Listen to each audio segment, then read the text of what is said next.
Happy Sunday, everyone, everyone. Let me see, is that enough light? Turn on some more light. I guess that ain't enough light.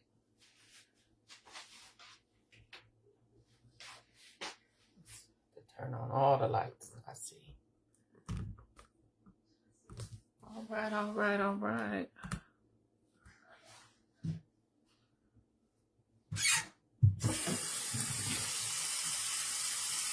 Happy Sunday, y'all. Super Bowl Sunday.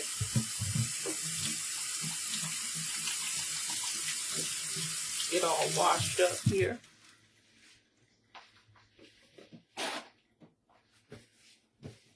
Hello, Miss Kathy. How are you? Good afternoon. Good afternoon. Hello, Miss Betty. How are you? Good afternoon, Miss Wanda. Happy Super Bowl Sunday.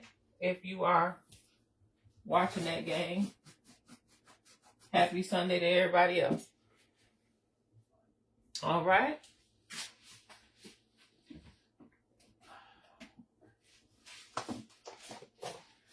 Y'all, come on. Let's make some cupcakes.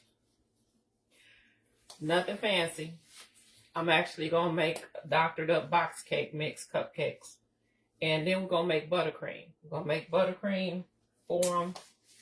I'm thinking 2 different kind of buttercreams. I'm thinking.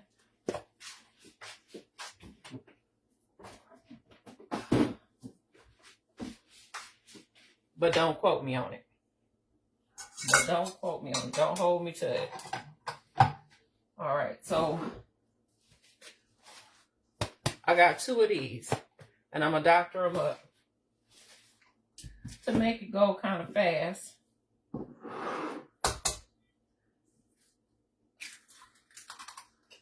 Hello, everyone.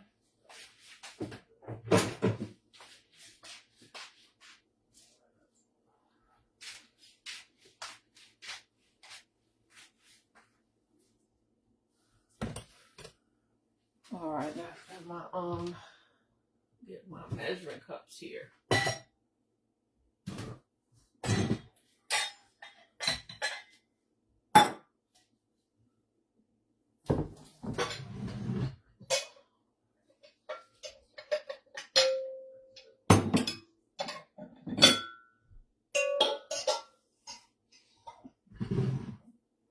think I need that for nothing right now. Hello. I'm going to put in here 6 eggs. Without further ado, we're going to add 6 eggs to the bowl of our mixer. These are room temperature.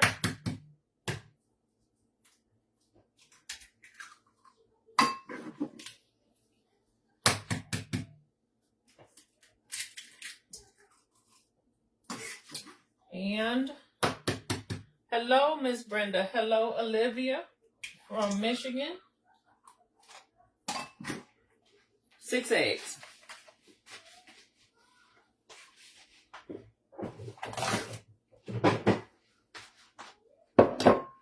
And then I want 2 cups. Hello, Kathy from South Carolina.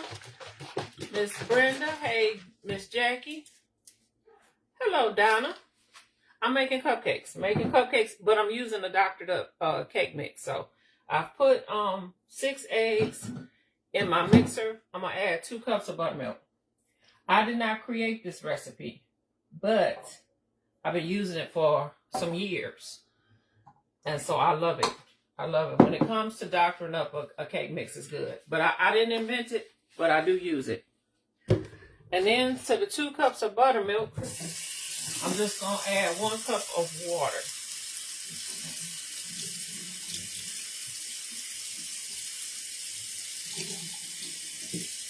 There are lots of doctored up cake mix recipes out there. Hold on. Excuse me.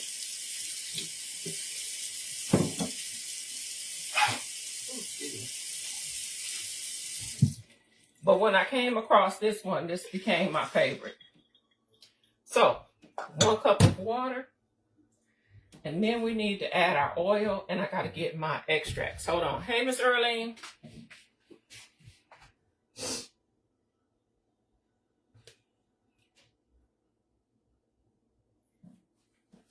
All right. Let's see what I'm going to do.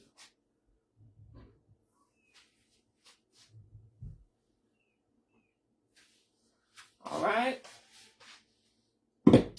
We're going to add 1 cup of oil to this. Oh, wait a minute. I think I got some already open. 1 cup of oil.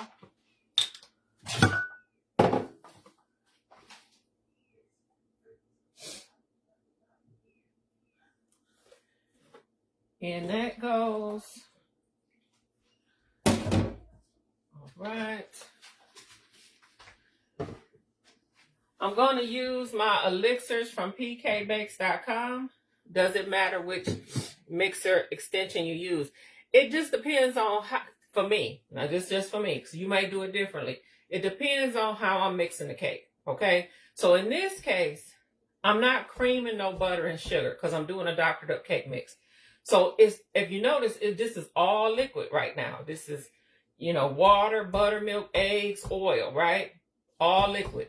So for me, the best attachment for that is a whisk. Because paddle ain't gonna do nothing but slosh it around.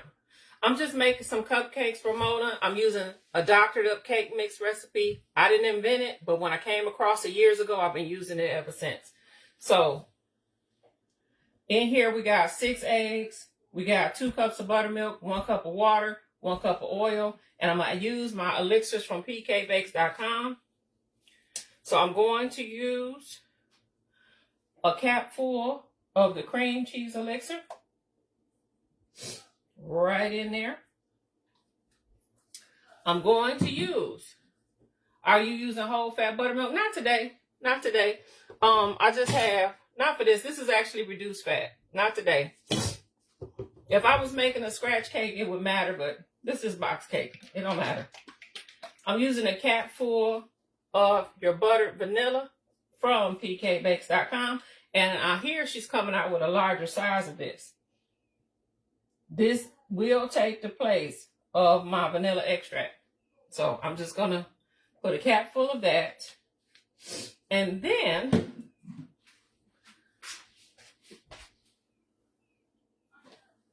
we have a cap full of cake batter. So those are my elixirs. That don't be afraid to mix your elixirs to get the flavor that you want. So cake batter, cream cheese, and buttered vanilla are what I'm using today for these cupcakes. And y'all can still use my discount code if you have not ordered these. Mama Safana is the discount code at pkbakes.com. All right. So we're going to set those to the side. And I'm going to give these a mix before I add my cake mix and my other ingredients. So I want to whisk that good. Hey, Shantae. Hello, Agnes. What ingredients did you use again, if you don't mind me asking? So far, what we have in here is 6 large room temperature eggs, 2 cups of buttermilk, 1 cup of water, 1 cup of oil, the oil of your choice. I just use vegetable oil. And then your flavoring. That's what we have in here so far. Now, let me grab,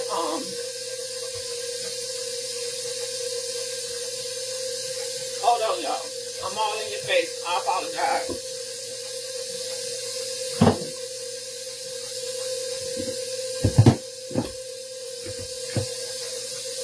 Get my stuff down. I should have been prepared, but I'm not. All right.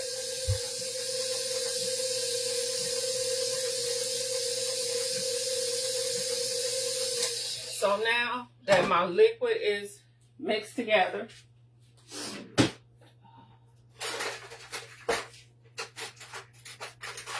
I'll grab my spatula here. I wanted to mix all of my liquid together first. before I start adding my dry ingredients in. Because once I add the dry ingredients in, I'm going to mix this on a medium speed for about 2 minutes, y'all. About 2 minutes.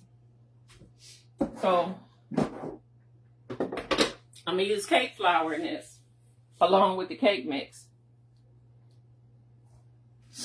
Let me get my scissors. So, I got 2 boxes of yellow cake mix. No worries, Patina. But this live will be up for a little bit, so you can always rewatch it. But once we get the cupcakes in the oven, I'll be more than happy to go over it again. So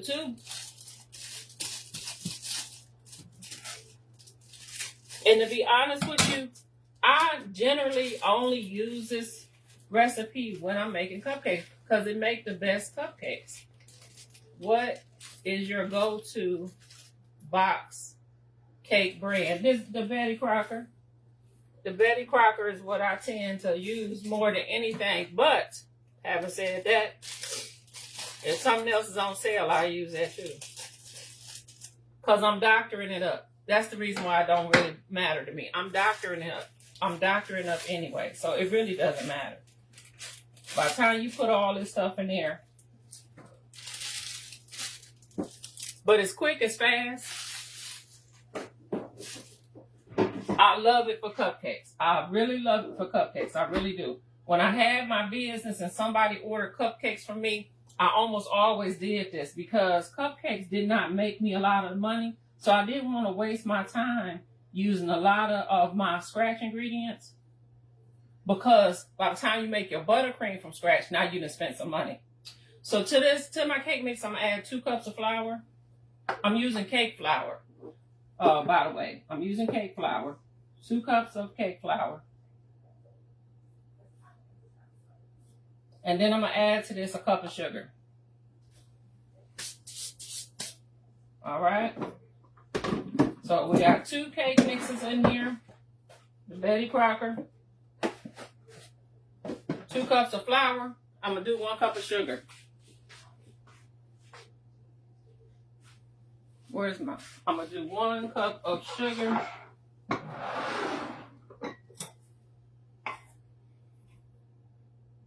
We've already put our elixirs in here. And we're going to give this a mix.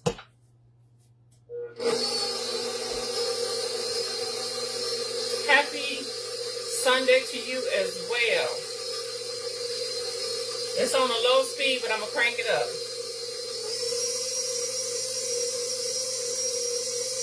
And I'm going to set my timer for 2 minutes.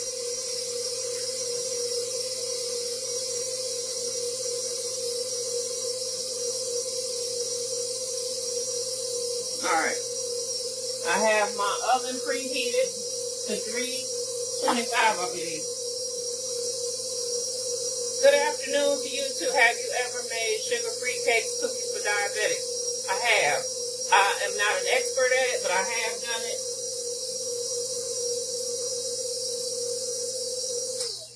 Real quick, I want to scrape my bowl here and keep going. Then I'm going to crank this back up.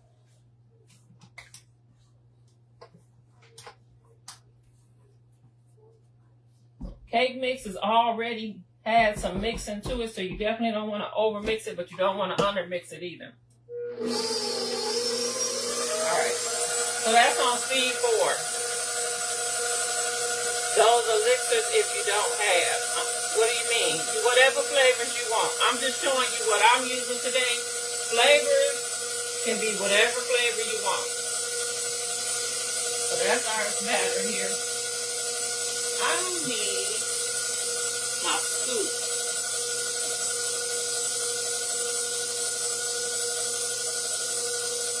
We get all of this out the way while that's going. Real fast. Like I said, I love doing this for cupcakes because it's fast.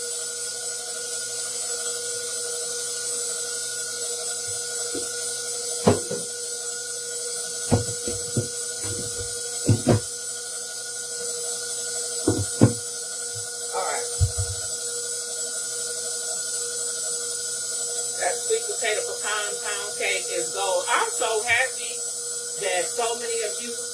have been able to take that recipe and make it a success. I'm so happy about that.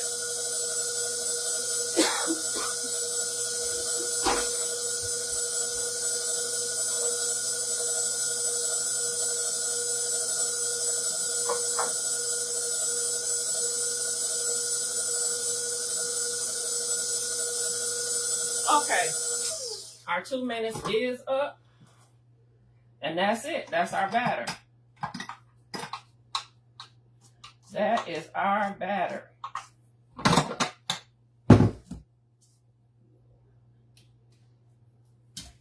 Love doing this for cupcakes.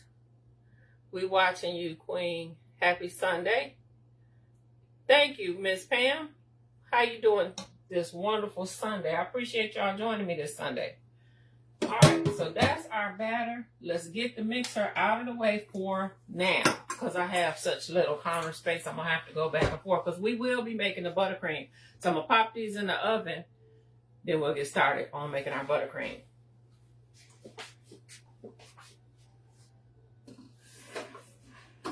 All right, so now, let's see. I think I had put them on top here.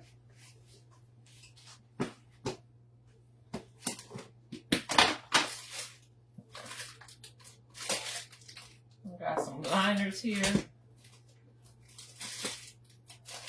I have some other liners. I do have some other liners. All right, I don't know what I'm going to use for what's that. You know, I don't know how many of you are running cottage bakeries out of your home. I don't do it any longer, but when I did, one of the most important things was to keep all of your baking supplies separate. So I still do to this day. Like majority of my baking stuff are kept separate in this cabinet over here. And I just got bins from the Dollar Tree to keep everything organized. So just a little tip.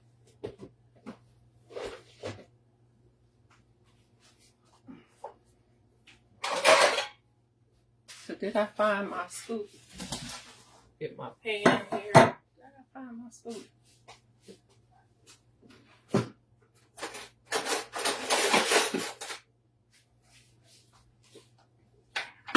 And I prefer to use the foil liners, because if you don't use the foil liners, then you got to go through that whole business. Like if you use paper liners, you have to then put in the bottom of your tin here the rice. Y'all ever seen the rice trick to keep the bottom from being oily? I just bypass all that and just use foil. It's not even worth it. I'm not going to use up all my rice trying to make cupcakes to keep the, but you don't have to worry about that when you use the foil liner. So we're going to do this.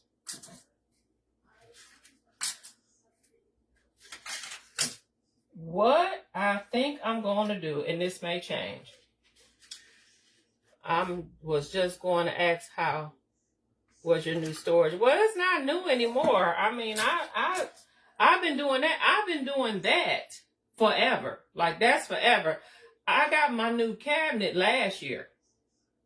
Mother's Day of last year. Actually, it was right before, it was in April of last year. So I've had that a while. But those containers, like I've always done that. Even before I got the cabinet, I had a storage rack, and everything was in bins on my storage rack. I've always kept everything separate for years. All the years that I ran a home bakery business, always kept everything separate. It's a habit. So let's do this. I'm gonna get my scoop here. It's a 2-ounce cookie scoop.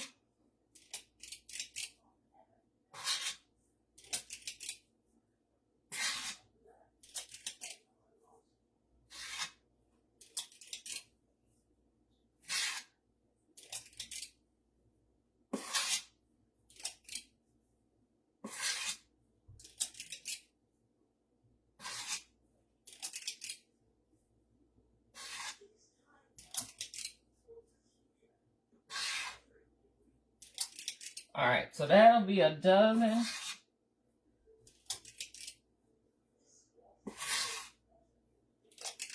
Of that, right? And then what I'm going to do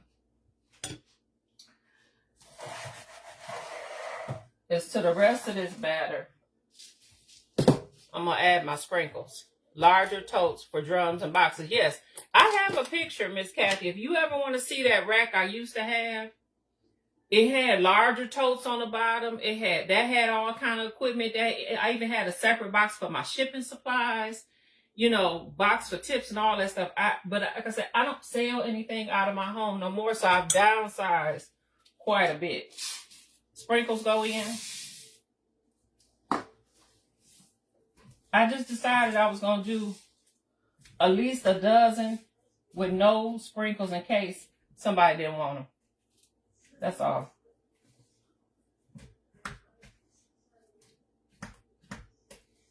I think what I'm going to do is that batch will probably, see, I'm still trying to decide. I know one of the buttercreams I'm going to make is going to be a strawberry buttercream. This much I know for sure. What the other one is going to be is what's still up in the air. I may just do it plain. All right, so that's that. Let me grab my other.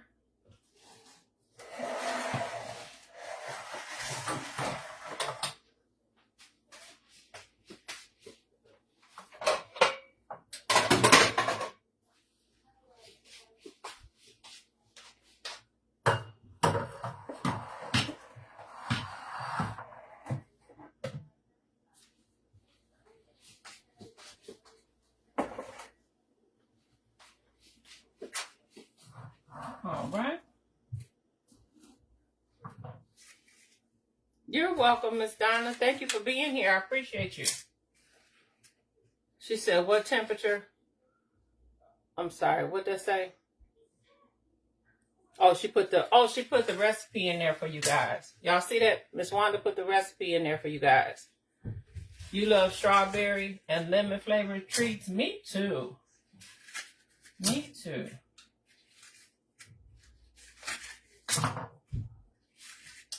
But what's weird about me is I actually, when it comes to strawberry cake, I never was a fan of the actual cake part being strawberry. Like, I like to have strawberry filling or even strawberry buttercream. But that changed when I started using that Lush Berry elixir from pkbakes.com.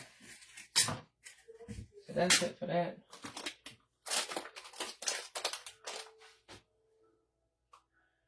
I'm trying a 1950 pound cake and I don't have a dark colored pan. Whatever pan, I don't believe, never at one time in that video did I ever mention that you have to use a dark colored pan. That's just what I used at the time. I got all kind of pans. Whatever pan you use is up to you. I'm pretty sure I never said you have to bake this in a dark colored pan. That's just what I used at the time. Yeah. These look a little bit smaller than the other ones I had. Should be okay though. Should be okay.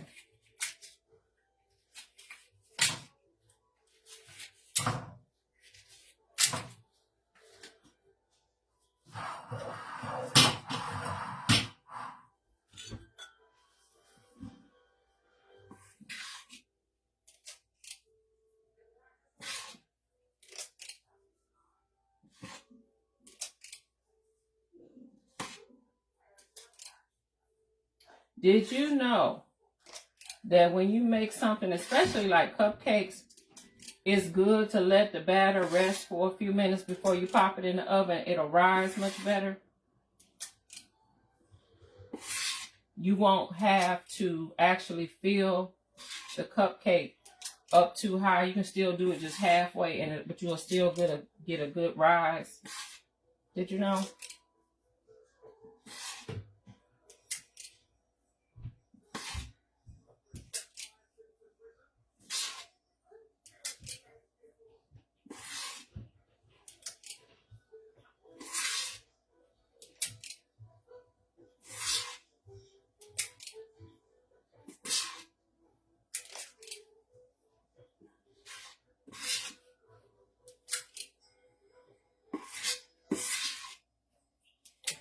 So this will be 3 dozen. So far, I think I will still get another dozen out of this.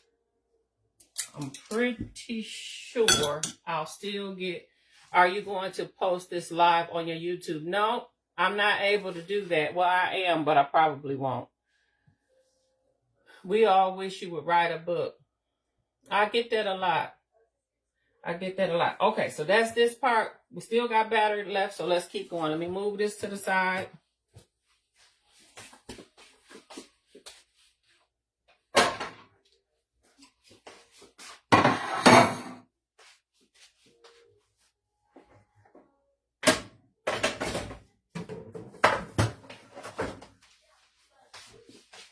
Should have another dozen out of this.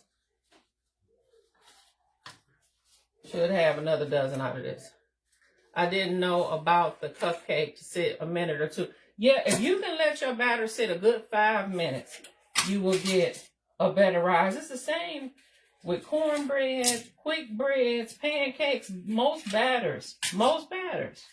If you just let them sit, don't let them sit too long, but you let them sit for a good 5 minutes, you'll get a better rise out of them.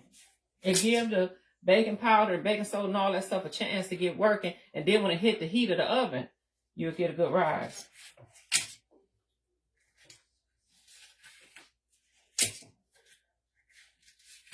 Hello, Judy. Miss Glenda. Hello. Hey, Rebecca. How you doing? All right, y'all. Y'all ain't know I ain't got no glasses on, so forgive me. Will the batter go dead if you waiting? No, Paula. It will not go dead. I mean, you'd have to let it. Let me tell you something. When I was working in bakeries, this is why I know it won't go dead. When I was working in bakeries, we would make batter sometimes a couple days ahead of time and have batter in the refrigerator and make and bake, as we needed it. This I know for a fact. When I was in my late 20s, I was the head baker for the cake department at this tourist spot in Michigan. And I could only bake on certain days. I couldn't bake all week long because at the end of the week, the ovens were taken up by the bread bakers because they would be making fresh bread all weekend long, for the tourists and whatnot. So I had to get my baking done early in the week. So I would bake all the orders that I knew I had, but I would keep extra batter in the fridge for orders that may come in, like last minute orders, and I could always pull it out and bake a fresh cake. So I know it won't go dead because I did it for too many years.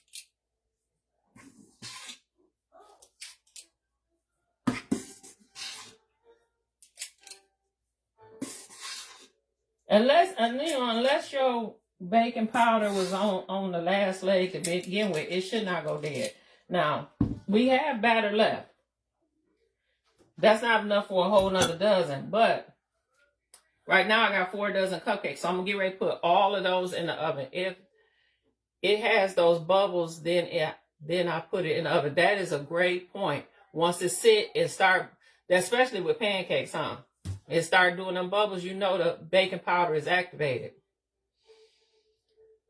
Did you ever think about hosting a live class for us to pay to come in? I think it was mentioned a while back when you were making that pineapple strawberry cake. Yeah, it was mentioned. I've had a few people mention that to me. I can't say that I'm comfortable with that, so that's why I haven't done it. If that makes sense. I've had a few people mention that to me. Yes, it's mentioned all the time. I have not done it because I'm actually not comfortable with it. Will you put the batter in the refrigerator? How long do you let it sit out before you stick your cake in the oven? Okay, I see what you're saying. It can go straight from the fridge to the oven if you like. Because mind you, you don't have to do that process of letting it sit because it's already been sitting in the fridge. So only difference is you may have to add maybe an extra minute or two onto the baking time if it's really, really cold. But you don't have to You do not have to let your cake batter come to room temperature. It's the same way with cookies. If you bake in cookie dough that you have frozen or had it refrigerated, you can bake it straight from the freezer to the oven. You just may have to add an extra minute or two on the baking time. We do it all the time in the bakery. When I worked in bakeries, every cookie we baked was from frozen cookie dough every single time, or refrigerated cookie dough every single time. You don't have to wait. You just may need to add a minute or two to the baking time. That's about it. And it should be good to go. So you guys see that I'm trying to think if I want to throw this little bit of batter in the cake pan. I think I want to throw it in the cake pan because it's not enough for another dozen cupcakes. I could just make that and do something else with that. Let me find a small cake pan. Y'all hold on.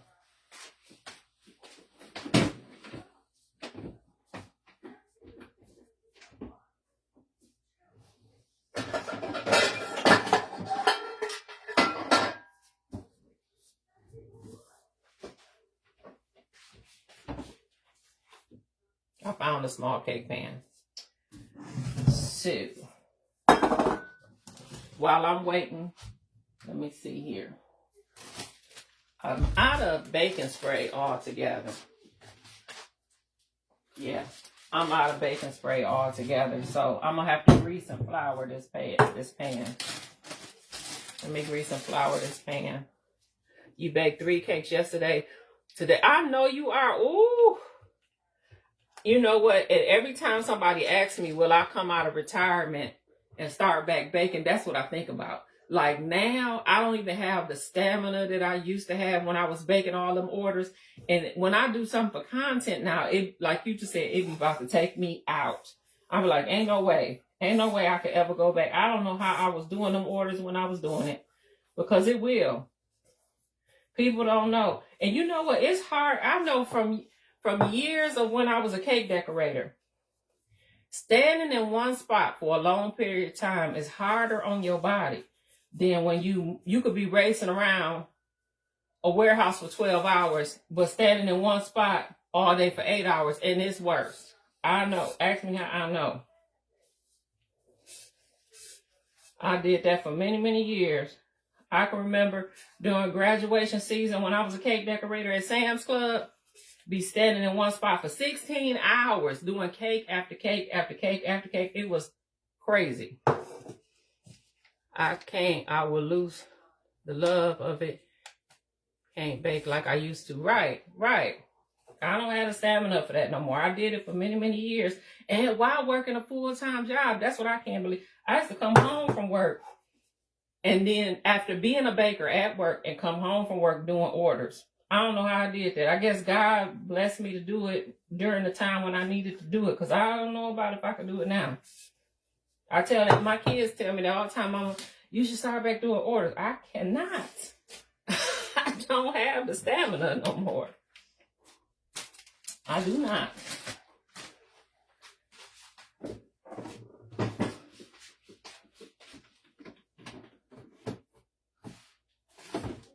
All right, let me get a little flour for our cake pan. Just a little flour for our cake pan.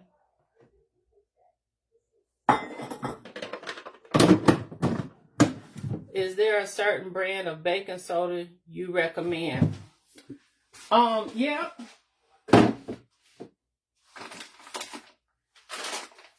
I like the Bob's Red Mill baking soda. Upon research, you just find out that this is much more healthier for you than the Arm & Hammer that we grew up with. And so now, you know, I'll still buy Arm & Hammer, but I'm using it for cleaning or something like that. You know, it's one of those situations that when you know better, you do better. So I do like the Bob's Red Mill because it's healthier.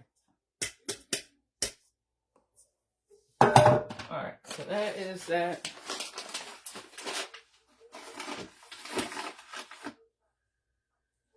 So since we have a little batter to play with, do you doctor up chocolate and strawberry and lemon cake? No. Well, yes and no. Here's my take on chocolate cake mix. I actually never buy chocolate cake mix, because making a chocolate cake from scratch is too easy. It's just too easy, and the results are not the same. The results are not the same. So even when I was doing orders, if somebody ordered chocolate cake from me, it was always from scratch. If somebody ordered a yellow cake for me, and we're talking cupcakes and custom cakes, custom decorated cakes. We're not talking about pound cakes. If somebody ordered, they said, oh, I want yellow cake or yellow cupcakes, it was always Dr. Cake Mix, because I understand what people want when they say yellow cake mix. A lot of people do not realize that the texture of a yellow cake from scratch is different than this. This is what they grew up on. This is what they expected in most situations. All right. So what I want to do,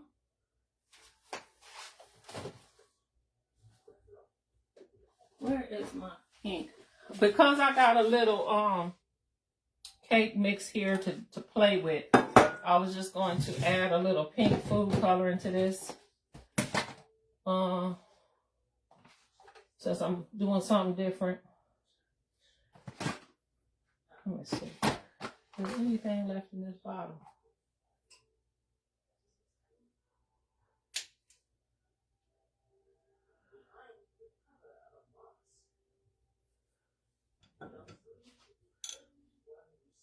You've been reading, mindful reading labels, and it does make difference. Yeah, I always, made what or use what, we seen our grandmothers use, and, it was such a habit. I had a few years ago just changed my baking powder, because I grew up seeing my grandmothers and them use the Clabber Girl. Didn't know anything about aluminum versus aluminum free, but as you grow, you got to learn the difference, for your own health, and then as well as your customers as well. We don't always know any better, so but with the internet, there's no way to not know. There's too much information out there, too much free information out there for you not to know. Okay, got my pink in there.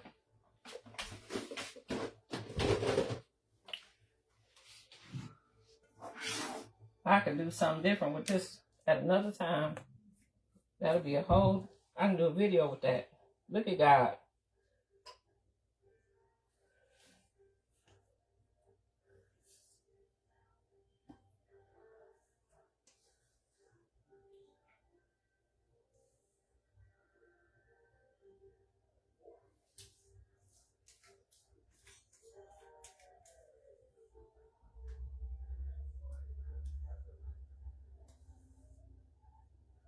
All right, so I'm going to go ahead and put my cupcakes. I'm going to set that to the side and put my cupcakes in the oven. Y'all, hang on 1 second. I'll be right back now and answer your questions. Hold on.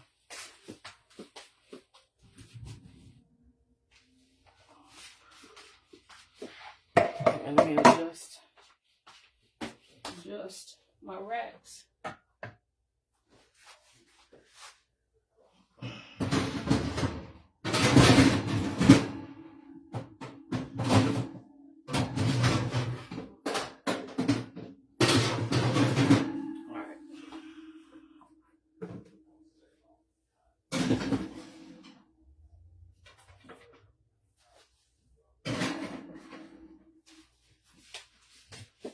These two gonna have to be rotated if I'm smart, if I remember to rotate.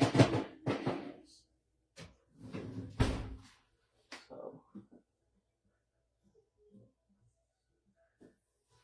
I'm gonna set my timer for 15 minutes, and hopefully I'm gonna remember to rotate those pans because I got all of those pans in the oven at the same time.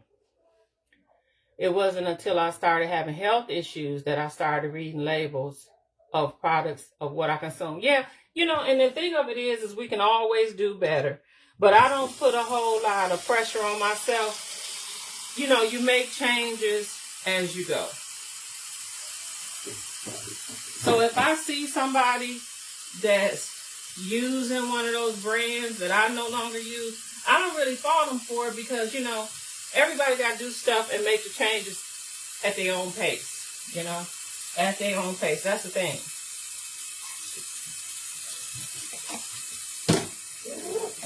All right. We going to make some buttercream, y'all.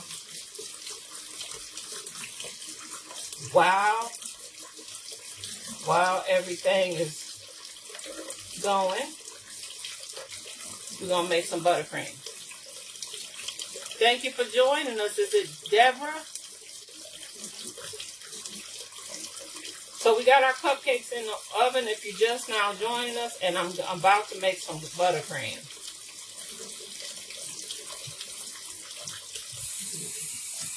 All right. Hang on. Anybody who's watched me bake before know that I'm going to clean as I go. So I appreciate, or at least try to get the cleaning started. I appreciate your patience.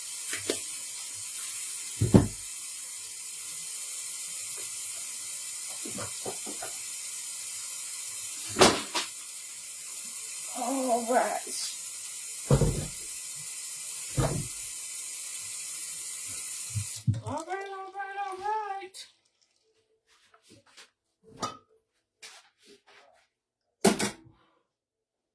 All right, y'all ready to make some buttercream with me? Lots of noise, and I apologize for it in advance.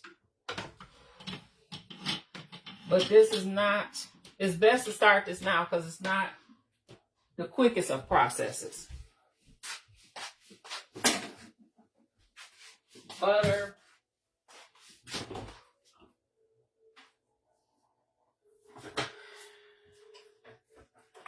We need butter, we need heavy cream, and powdered sugar. Oh, y'all done start. How many mixers do you have? Mixers do I have? How many mixers do I have? I have 2 KitchenAids. I have 1 other stand mixer that's a vintage model, and a hand mixer. I also have another tilt head KitchenAid that's needs repair. It need to be repaired. That I'm gonna get to the shop one day. Hello, Linda. I guess I will make mine with you. I have 48 cupcakes to make. Okay, Jerry.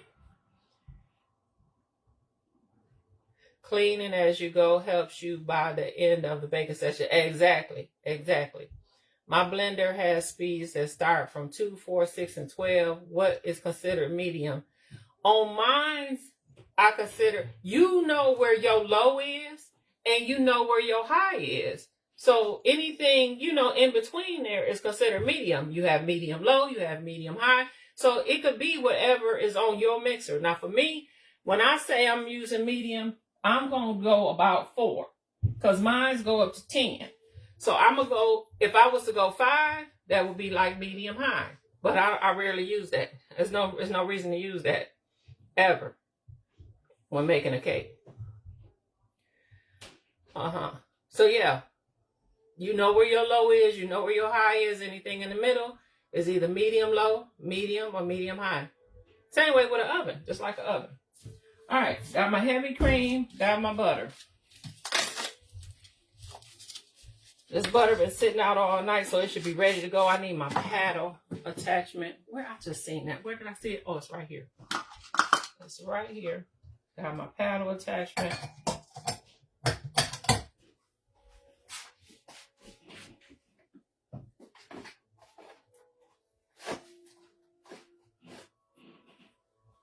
All right, y'all. Let's make some buttercream. I think what I'm going to do is I'm going to make the strawberry buttercream first. That's what I think I'm going to do. That's what I'm going to do. And then, because I'm still deciding, trying to decide what my other buttercream is going to be. So, if you've been baking with me, you know I use salted butter for just about everything. Just about everything. I always use salted butter. But when you use salted butter for everything, you do have to know your salt, you know, what brands to use. Because all butter, some butters may have more salt than others. Especially when you start getting into the European butter. So if I use a European butter, I don't know why I can't talk today, I will do unsalted because theirs tend to be a little bit more saltier than what you would find in an American butter, if that makes sense.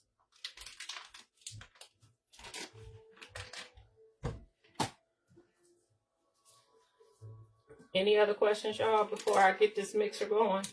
So first thing I want to do is I'm going to get my butter. I'm going to get my butter started before I start adding anything else. I want to get that going first. And then while that's mixing, if y'all have some questions, I will be happy to answer. Let's break that up. I'm going to use a whole pound of butter. Just want to break that up.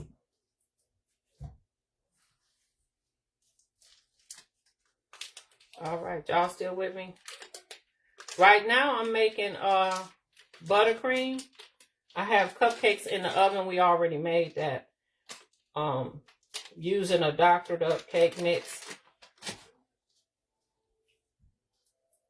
All right, butter in. Let's go. All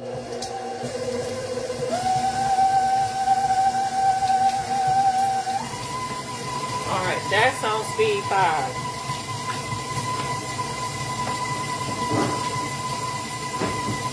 Which is in between the 4 and the 6.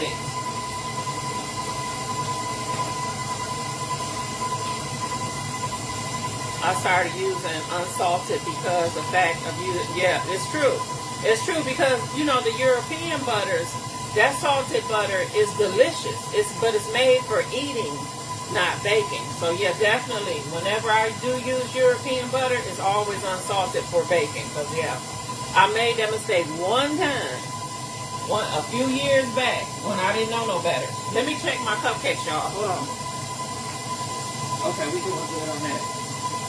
Still a few more minutes to go on that. So I also need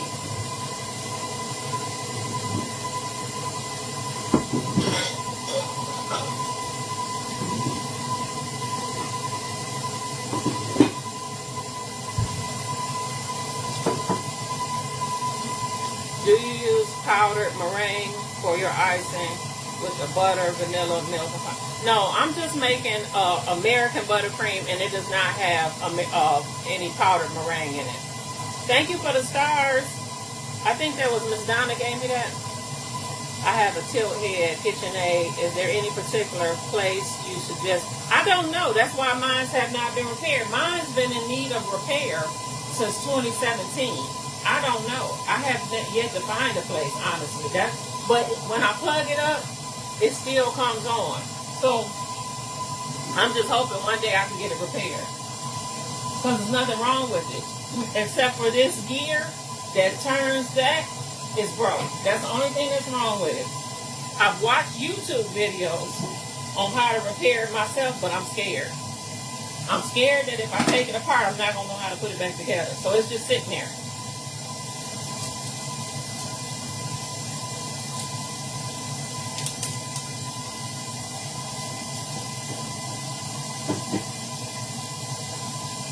So I need a half a cup of heavy whipping cream.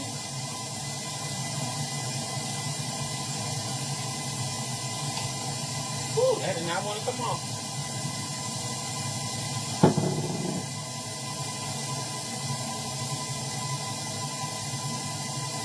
That's it right there.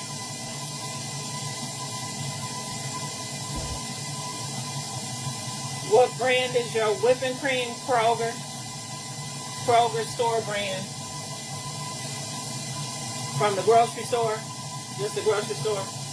Nothing special. When did you start baking? Did you go to school? No, I did not. But when I was in my early 20s, I took up like most people, I started baking as a kid. But when I was in my 20s, I started working in a bakery. I must have been around maybe 24, maybe 23, 24, somewhere in there. Or 25, it's a long time ago. Somewhere in there, I started working in a bakery. And in that bakery, I learned a lot.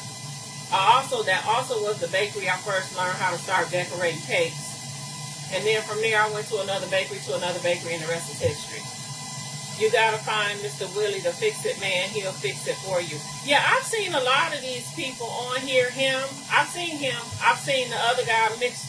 Mixer or whatever.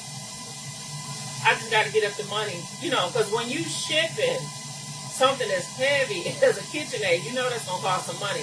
Plus paying them to repair it.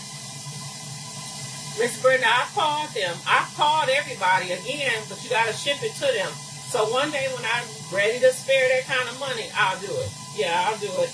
I just ain't. I have not been in a position where I wanted to spend that kind of money on it, but it's not going to go bad. So I just keep it.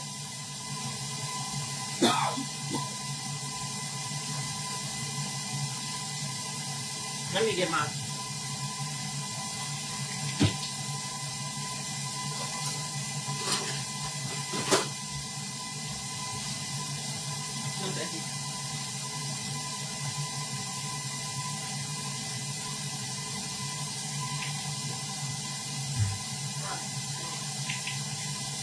Right. And can't see nothing, Rebecca. Can't see nothing. Got all them glasses. I must have about 10, 12 pairs of glasses.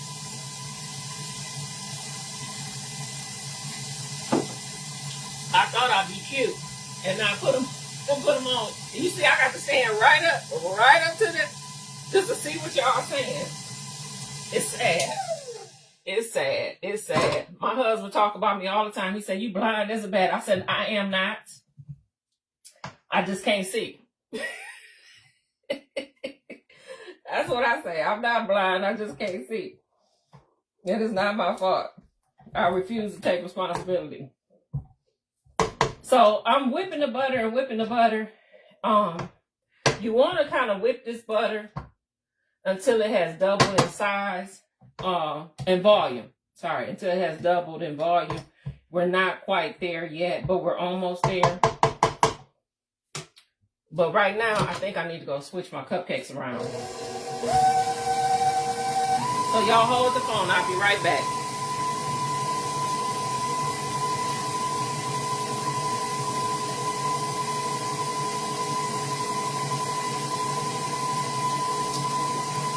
Y'all, I just looked at the cupcakes. They look so good. I'm not going to even touch them. I'm not going to try to rotate them or nothing. They look so pretty. They're turning out absolutely perfect.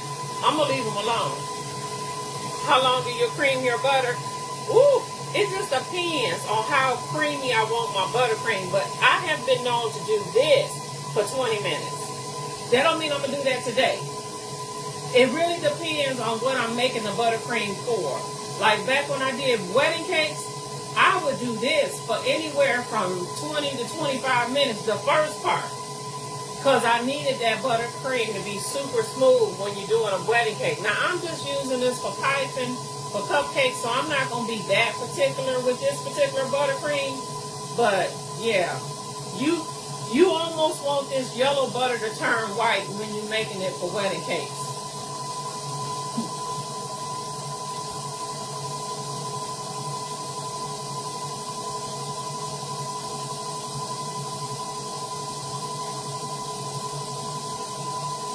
I'm going to give those cupcakes a few more minutes. They almost ready to take out. I was just going to remind you, I'm not going to touch them because they look so good. And they rising so beautiful. I'm going to just leave them alone. It'll be all right. The only purpose of rotating them was for even browning. Put frosting going on the top of them anyway. So why am I worried about it? So the butter is constantly rising up the side of the bowl. It is definitely getting there. I may just stop here. But that's what our butter is looking like so far. Can y'all see that? Y'all see that? That's what our butter is looking like so far. But it can go. If you let it go, it will get really white. Like, you can let it go. Just keep letting. I used to, when I was doing custom decorating cakes, when I was doing custom cakes for, you know, orders and stuff, I basically would put both my mixers up here on the counter, put the butter in them. I would let them go. I would turn the mixers on, go sit down and watch TV. That's what I used to do. And like almost let them just go. Now there is a point where you can let it go too long, you know, and it starts to separate that you don't want. You know, so you do have to watch it.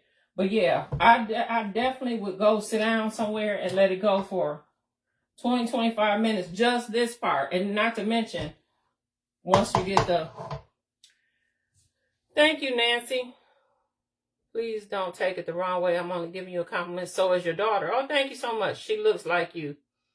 You only wear eyeliner and lipstick, right? Depends on what the occasion is.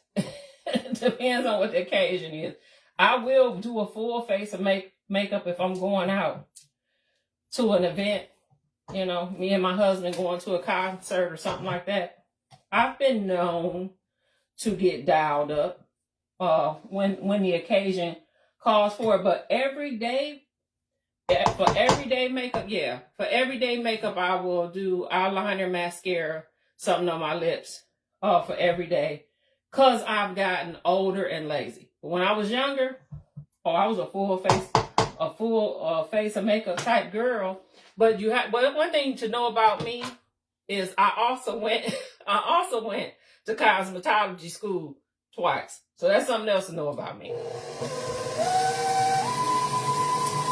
I'm afraid of making icing. It intimidates me, which is why I only deal with pound cakes. I understand that, because I absolutely hate making buttercream, because it's such a process to getting it right and making it delicious. So, and it is a process. And it's costly. It's actually costly to make this. People don't realize it. It's costly. Imagine doing this for a big cake. Oh my God. I have went through 12 pounds of butter before messing around with buttercream for a wedding cake. So, yeah, I get it. I get it. We're almost there. But, like I said, do it on a day when you got some time. And it won't be as hard as you think. It's not hard at all, actually. So we are going to use this whole 2-pound bag of powdered sugar.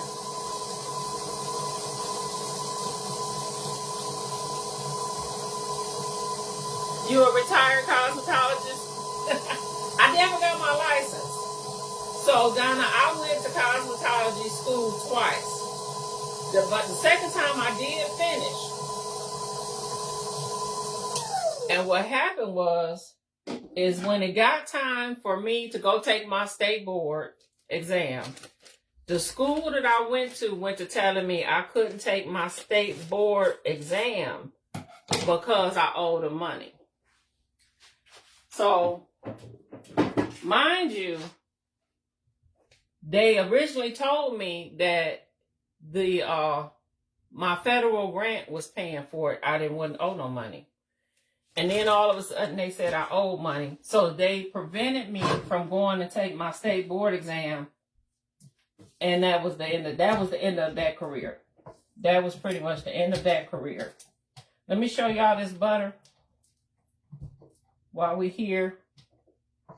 Because I'm going to stop right here. It's light and fluffy, y'all. It could get fluffier than this. It can go, you can let it go, but I'm going to stop right here. For what we're doing, I'm going to stop right here. And we're going to get ready to start adding in our powdered sugar. I want to do half at a time. No worries, guy. I had another plan. Can the buttercream hold up and heat? Yes, buttercream can hold up and heat. That's what you want to use. And if you're unsure about it, just use shortening instead of butter. But the powdered sugar in it, you have to realize once you add this powdered sugar in it, that's going to stop it from melting, especially this much powdered sugar. So, because I'm using this whole 2-pound bag, I'm putting in half at a time. I'm going to let this go on a low speed right now. And no, I'm not having a Super Bowl party. My years of doing that is over with. I did that when I was raising my kids. My boys, when I was raising them, we had them every year. Every year. They grown now. They got their own apartments. They can have their own Super Bowl parties now. I'm done. Them years is over for me. But baby, I did it for a long time. So I'm getting ready to, let me grab a toothpick because I want to check my cupcakes here.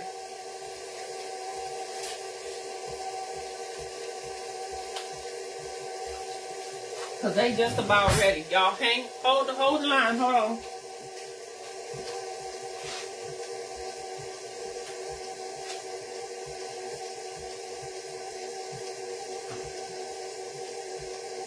Oh yeah.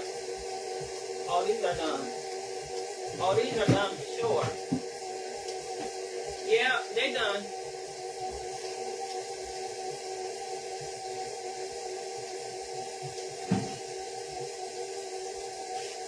So this is how they look coming out the oven. See that? Turned out great.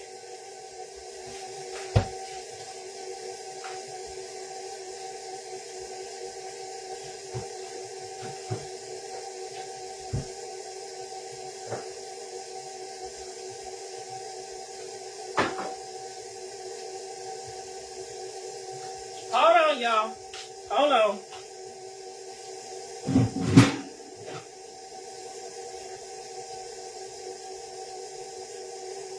Look at these ones. Didn't that turn out nice? Turned out nice.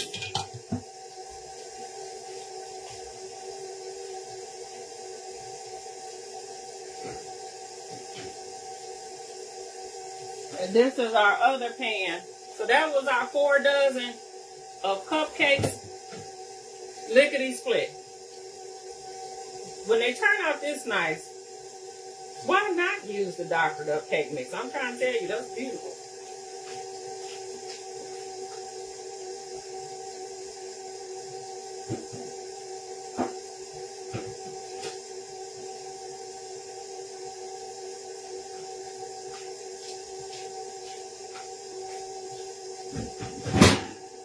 All right, I'm gonna put in here my little cake. So we're gonna put this in.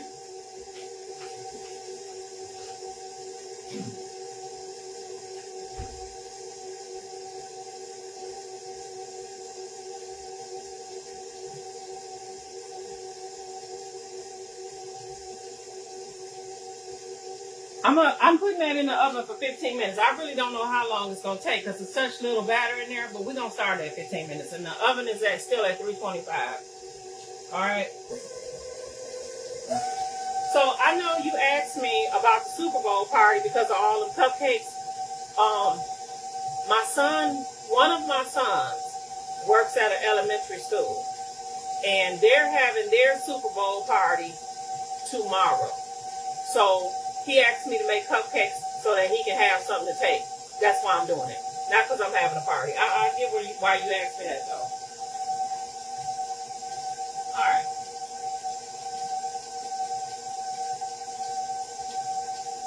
I said that I was making strawberry buttercream, right? Did you share the Dr. Cake mix? So Wanda, I think it was Wanda, wrote down the whole recipe in these comments. I can share it again at some point, but she already put it in the comments. So if you just scroll through, you'll find it. So I'm going to add some of the Lushberry elixir to this.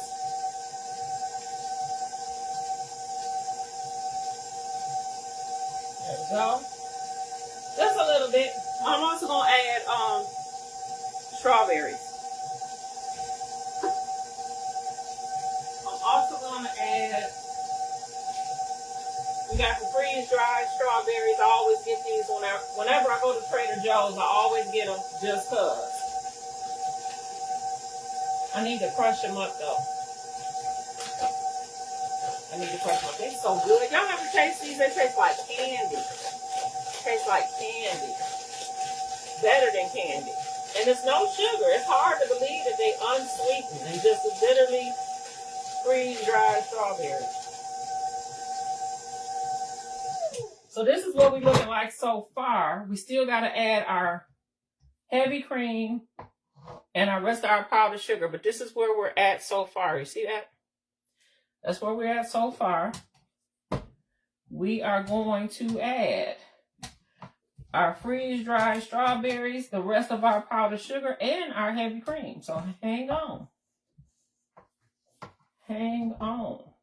One thing I like about making cupcakes, though, it don't take them long to cool. Like, I'm going to get them out the box. I'll decorate them right in the box. It don't take them long to cool. So you can do all of this in one day. You know, you don't have to wait till the next day. Because you can ice and decorate cupcakes in the same day. Because it don't take them long to cool.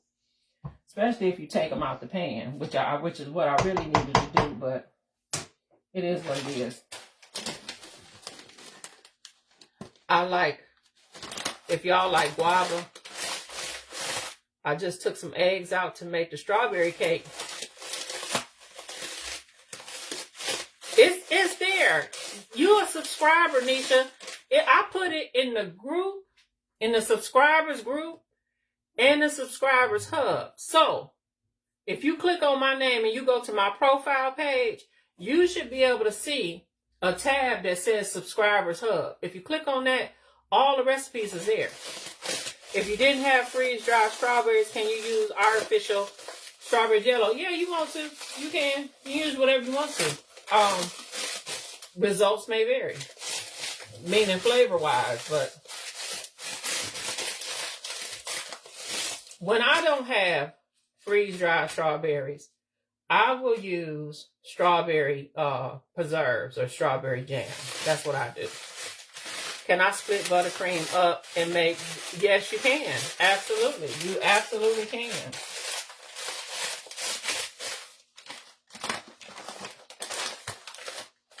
All right, let me put this back on. Add this.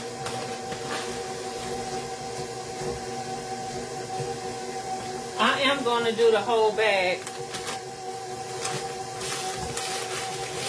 Okay, no problem, Nisha. No problem. But yeah, it's there. Do you freeze your butter? No, I have. I don't do it now. I don't have a reason to do it now. But I have done it. I used to do it all the time. But I don't have a reason to do it now. Whatever butter I have on hand right now going to get used. So I don't worry about it. But yeah, I have froze butter and used it to bake cakes before. I used to all the time. I don't have a reason to do it now, though.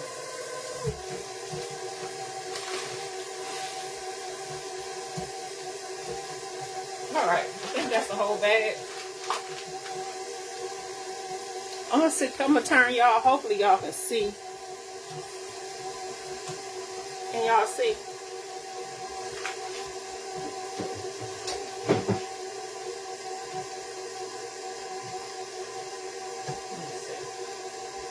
I'm gonna add a little bit of this heavy cream. About half of it. And turn it up.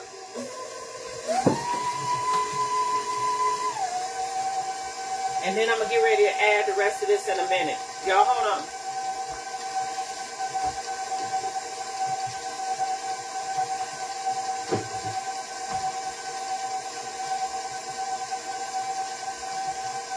I got to make sure I remember I got a cake in the oven. Okay. So now I'm going to add the rest of my powdered sugar.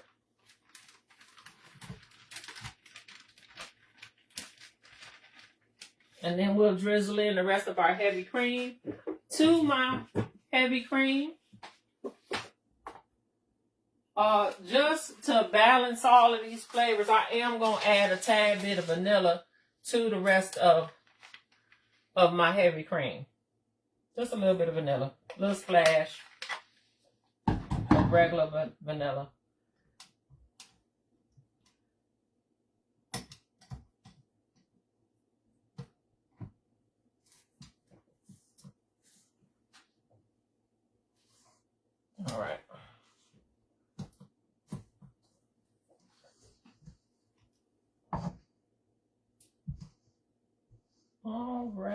This smells so good. Low speed.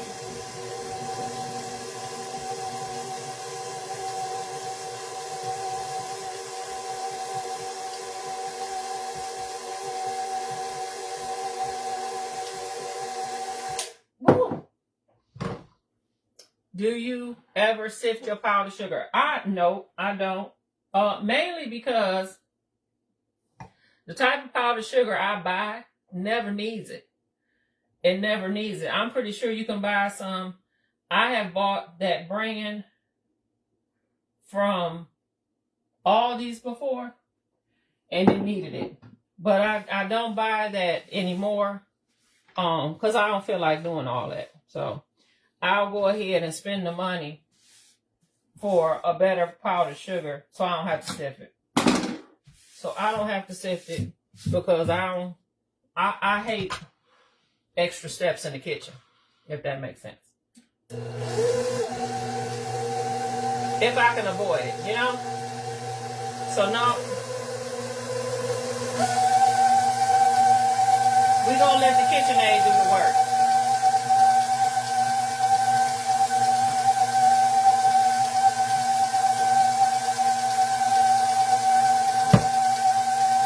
And we just gonna let that go for right now. Let me go check on this cake. So for strawberry icing, do you like freeze-dried or strawberry that are fresh and reduced down? Hang on, I'll answer that in a minute.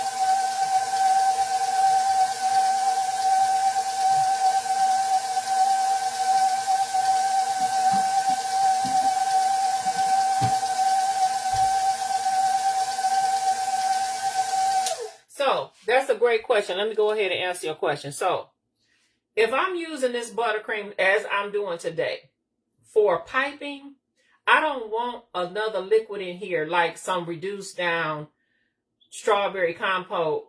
It's perfect if that's what you want to use it for. It really depends on what you're using the buttercream for. I need this to be stiff. So I already got heavy cream in here. That's enough liquid.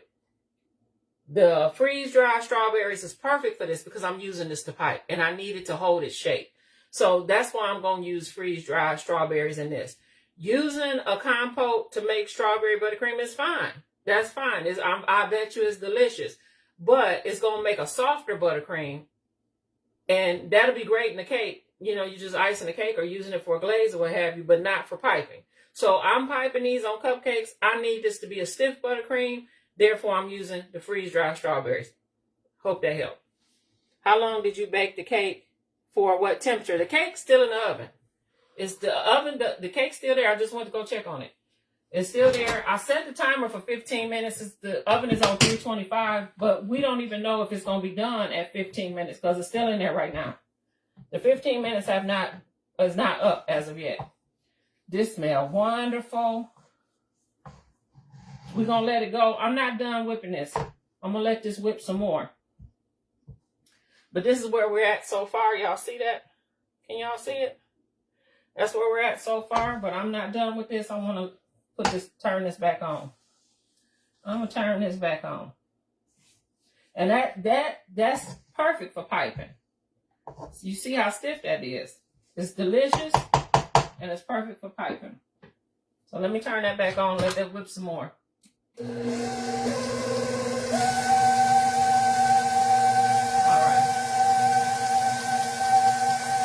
How long do you whip your buttercream after you add all of it? It depends however long it needs till it look like I want it to look.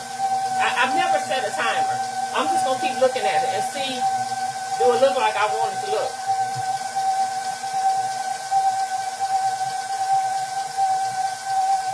Because you can stop right here. That's the thing.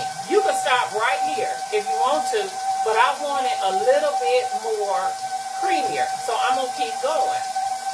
So it just depends on your desired result. Whatever your desired result is how long you whip it for, in my opinion.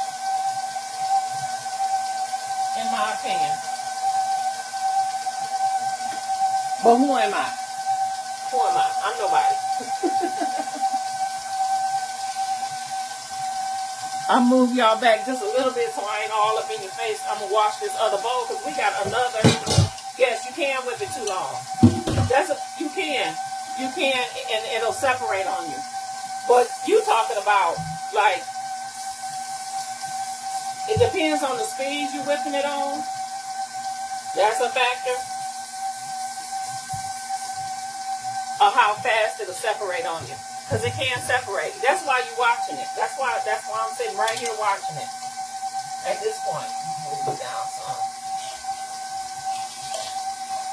I want to wash my bowl because we got another buttercream to make. Because this is not going to be enough for those 4 dozen of cupcakes that we just made.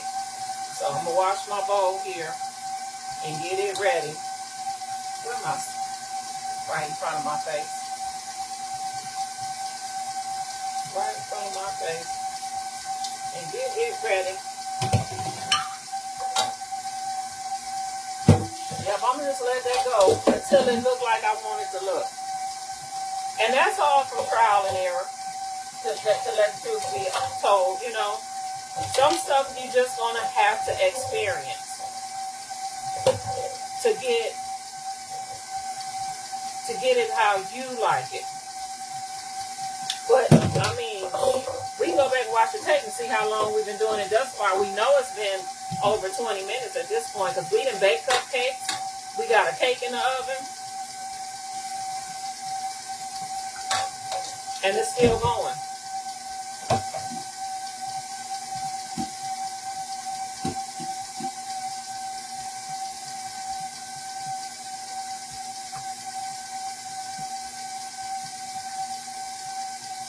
Get my bowl clean so we can make another buttercream. I think that one I'm just going to make plain. I think that's what I'm going to do.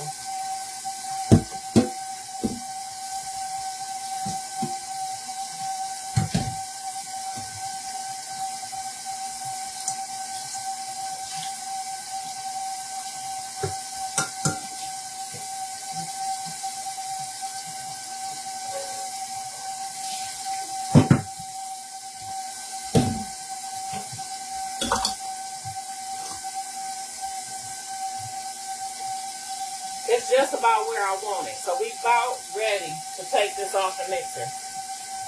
I can look at, see how it's climbing up the side of the bowl? It's about where I need it to be. That's how I know. It is all about ready.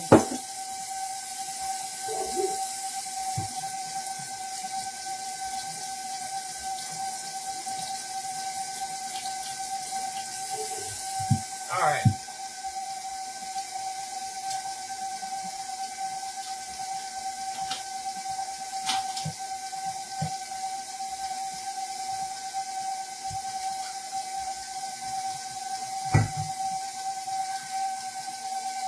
It smells so good. I wish y'all could smell this. This smells so good. Let me show you what we working with right now. Hold on. Let me bring y'all back. Technical difficulties, y'all. Hold on. All right. I'm checking on the cake, y'all. Hold on. So it needs a few more minutes. All right. So let me give it.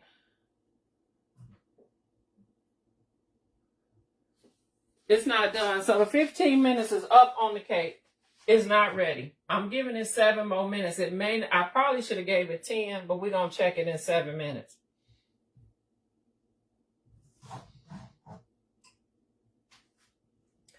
Here we are. I don't know if y'all can see that. That's where we're at with the strawberry buttercream. Let me get my small spatula.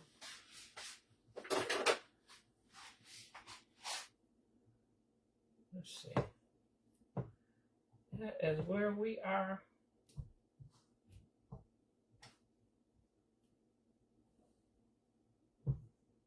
So delicious.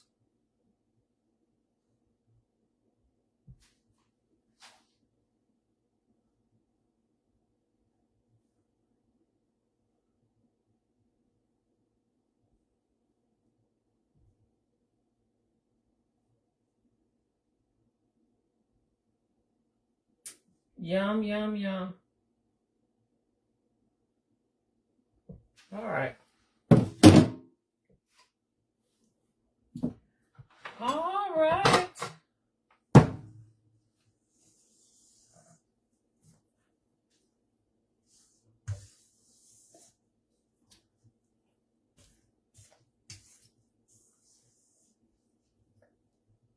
Can y'all see it?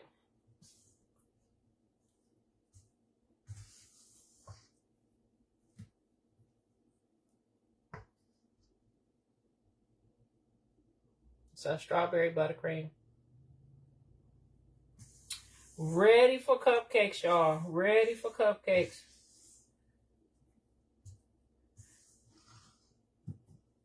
I couldn't be more pleased. Turn out just like I knew it would. It works every time. That recipe works every time. Hey, Anita, how you doing? Girl, I thought you said you was out of town. Do you freeze your frosting? Yes. If I have leftover, I have been known to freeze some frosting because ain't no need of wasting it when I can use it at another time. It freezes well. You can keep it in the freezer for months. I'm going to cover this and set this to the side while we work on our second buttercream.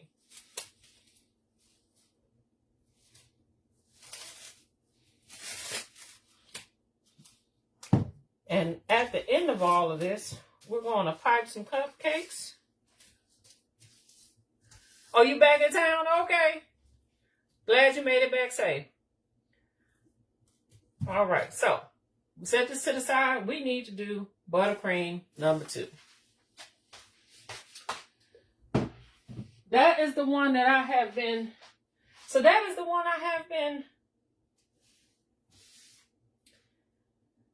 I don't know if I want to make it plain. I don't know if I want to make it chocolate.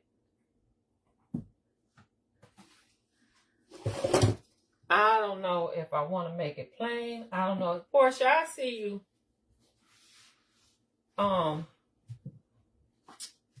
Yeah. So, what y'all think? Should I do a plain buttercream? Or should I go ahead and do chocolate? I have what I need out to do chocolate. That's what I have. So, she sent me a reminder, and I do need to say that. So here's a reminder for everybody that, and I'm going to make an official post about this. I just haven't done it yet because I've been praying on it. But what is going to happen, everybody that's in my subscribers group, the price of the subscribers group is going to increase starting next month. Starting in March, the price of the subscribers group is going to go up. As of right now, I charge 99 cents a month. You get one new written recipe every month. And sometimes I throw in a bonus recipe as well.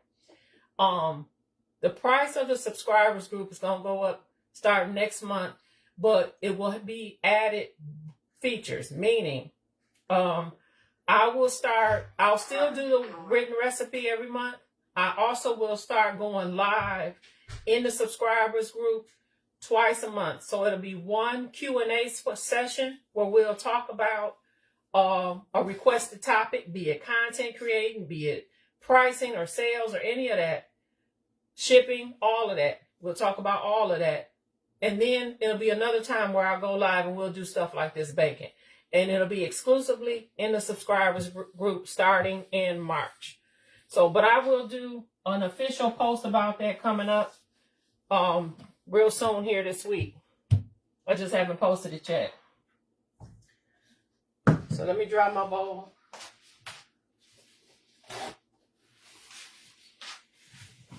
Dry my bowl. And get my butter.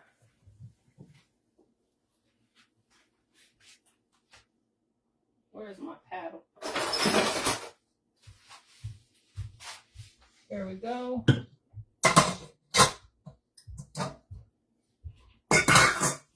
So chocolate. Everybody say chocolate. I agree. I think chocolate is safe. I'm with y'all.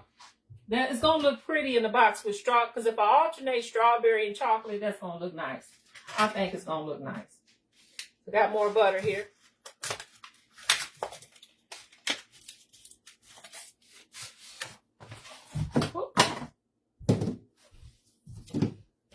And don't let me forget to check on that cake again. Is this a subscriber group? No, this is just my page. No, this is just my page. But there is a comment pinned in this group by me. And it talks about the subscribers group. If you click on that comment, you can get more information. Or if you go to my page, there's another button that says subscribe. So this is just my regular page. I have a separate subscribers group that has exclusive content, and it's about to get more exclusive. Can you share the new price? Yes. It will be $9.99. It will be $9.99 a month instead of 99 cents. Like I said, you're going to get your recipes like you normally do. We're going to do exclusive lives where we talk about shipping. I answer all your questions about pricing, all that kind of stuff that I've avoided. We will do in our subscribers group. Plus, we're going to do a live bake with me once a month. And that recipe will be exclusive to the subscribers. And what it will do is it'll be by request. So it'll be what you all request. If y'all have, like, I remember last year in my subscribers group, everybody kept requesting a caramel cake. They wanted to know how to make a caramel cake. They wanted to make a caramel cake. And I did the video. I did it for everybody, and I gave the written recipe to my subscribers per usual. What will be different when the price change come is instead of me just doing that, we will do it live. We would do a recipe live that was requested, where you all would get. I wouldn't be doing a video for everybody. I would be doing step by step, y'all in the kitchen with me live. That's how we would do it. So that's the reason why the price is going to change. Are we going to have to go in and resubscribe? Now, that's a great question. That's the reason why I haven't. When I put up the post, I'm still researching it. I don't even know myself. I don't know if I don't even know if the new price will just affect new subscribers. I'm not sure. I got to research it because I haven't done a price change in 2 years. It's been 99 cents since 2024. It's been 99 cents since 2024. So I haven't done any research since then. So I got to give me a moment. When I put up the post, I'll have all the information for y'all. All right. Got our butter in the bowl. Let's get started.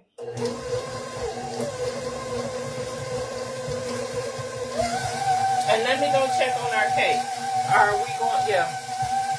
Let me check on the cake in the oven. Hold on, y'all.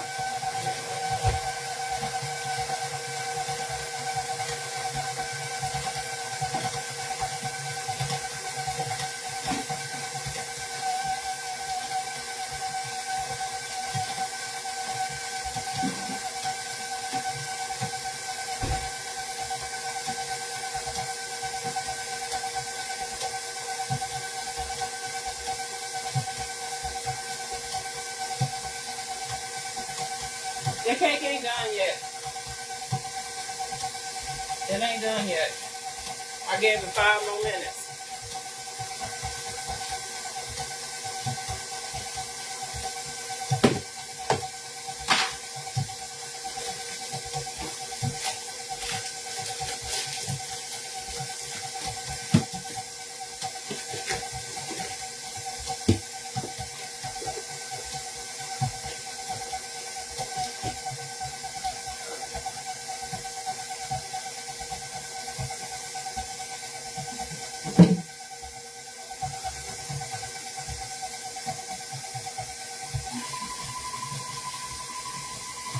Move this to the side.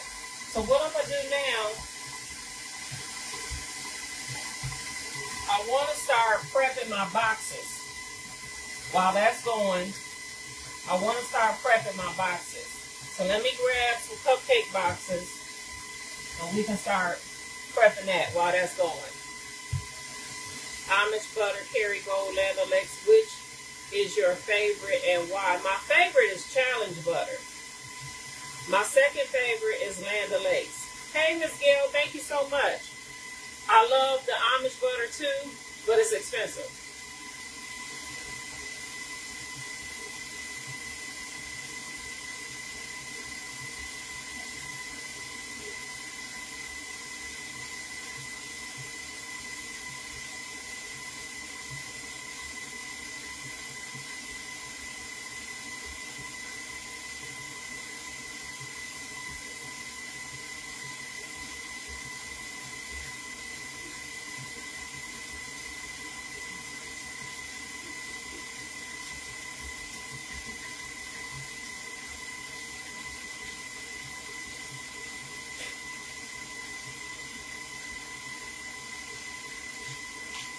I'm back. You need to just start getting real serious about this page. I need to start writing down some of these recipes. I'm making it happen. I gotta make this $9.99. It makes sense. I love your content. Well, thank you, Nisha. I appreciate that. I'll try to give the people what they want. I try to help people in their business because there's enough money out here for everybody to make.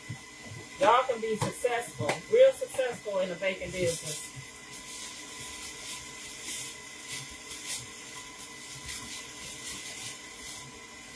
All right. We're going to let that continue to go while we get our cupcake boxes together.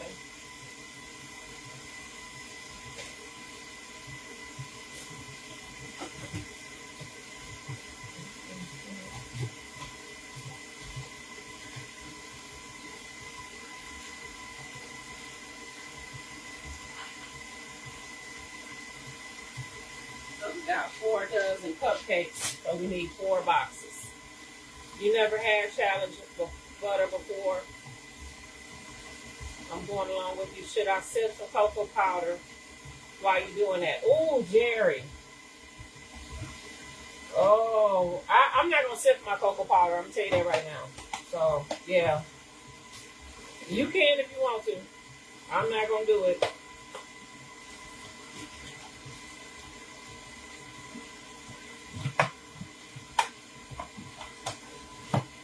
The amount of time that my buttercreams are mixing for, I don't feel the need to sift it because look how long it's been going already. You see how long it takes me to make it. It's going to be smooth by the time I'm done.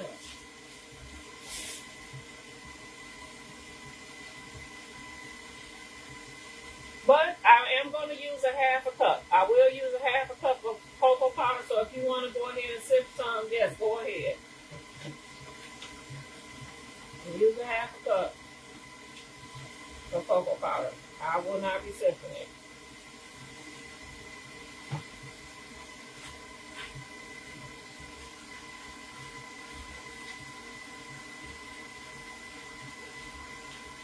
Go ahead and get all this prepped up. I know. See that now you're talking. Save an extra dish. That's what I'm talking about. I'm all about making it as easy as possible. Less stressful as possible. Now we're talking. I need to take these boxes too.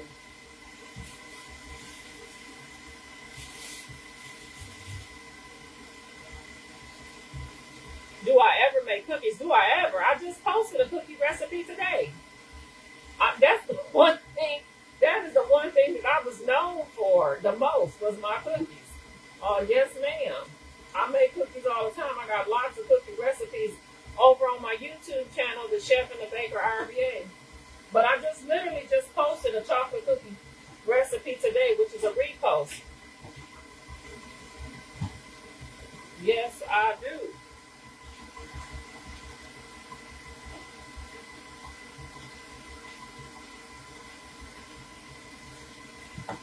I'm going to do a sugar cookie recipe soon. That's been highly requested. Highly requested. I'm gonna do that real soon.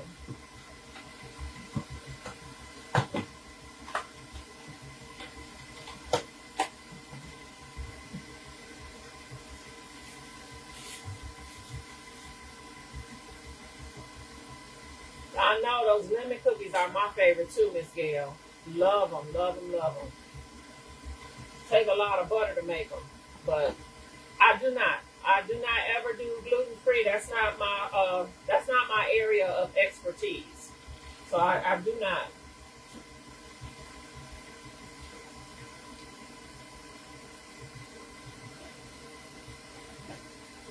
I don't do gluten free. I don't do vegan.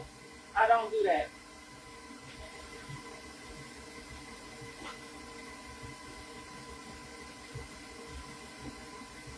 Not my area.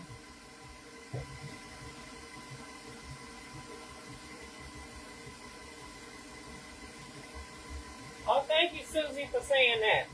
I love cookies. Hang on, let me grab some cupcakes.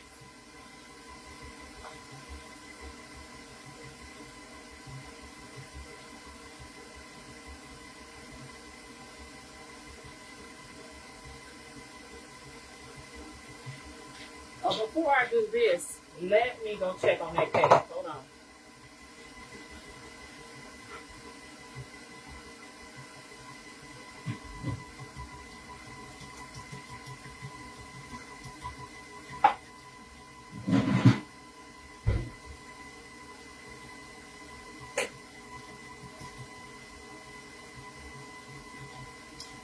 Cake is out the oven.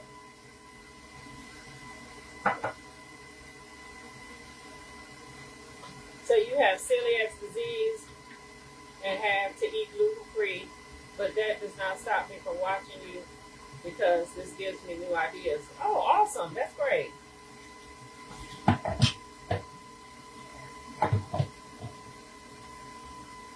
Okay, turned out nice. I like them.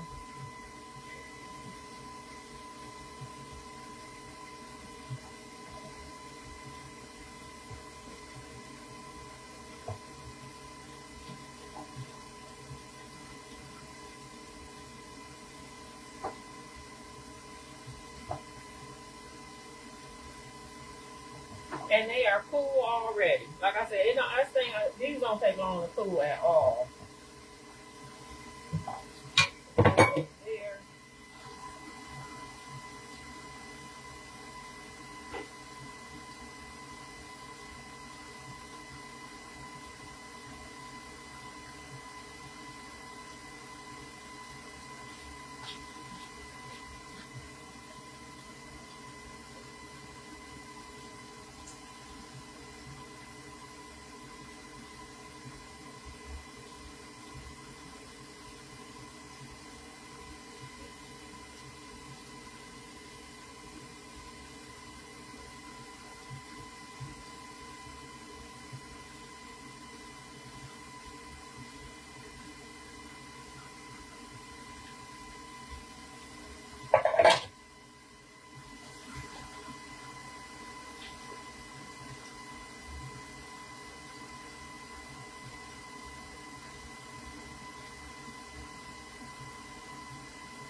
Oh, okay, Jerry. That's good to know.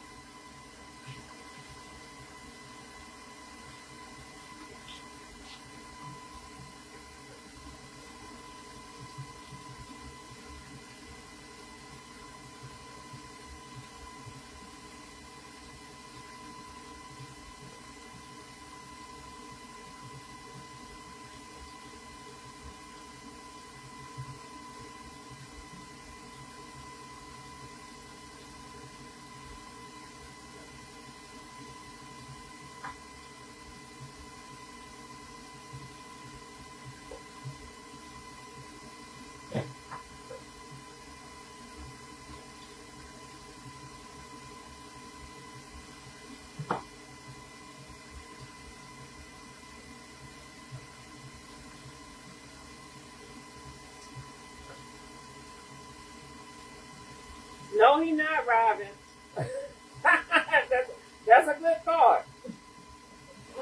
Because me doing stuff when I want to do it is a far cry from me doing it because I got orders coming in. That's a whole nother beast. And I've been there, done that.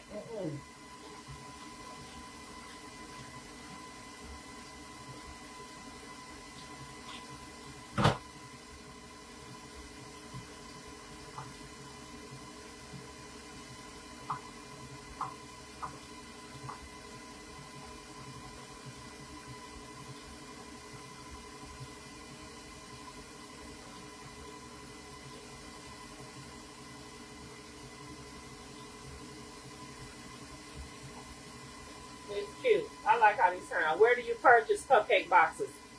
Amazon. Amazon.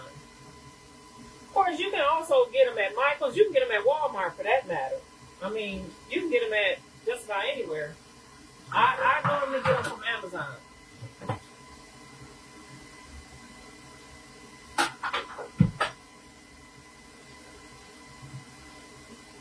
All right. Let me scrape this down. I want to scrape this butter down and get ready to add some powdered sugar to this. This butter ain't where I want it to be. Now that's the difference. So that's the difference. Some butters, in my opinion, and y'all let me know if you ever had this experience, especially if you made buttercream before. You might not notice it baking, but if you ever had to make buttercream, there are some butters that tend to be more waxy than others. I love Challenge butter for buttercream because it has less of that waxiness. This Land O'Lakes is not as bad as some store brands because those can be really waxy. But what happens is that waxiness that's in them, I don't know what it's from. It makes those take longer to beat and get it to the consistency that I want, which is what I'm dealing with right here. Although that's room temperature. That's been out all night since yesterday. So it should be ready, but it's not. What I'm going to do is I'm getting ready to start piping the strawberry buttercream. So let me get a piping bag and a tip.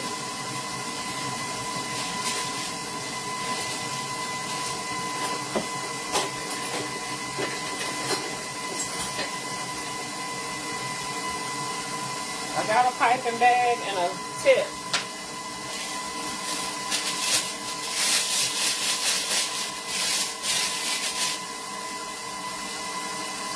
And this is 869, if you can see. Can y'all see it? I don't know if you can see it.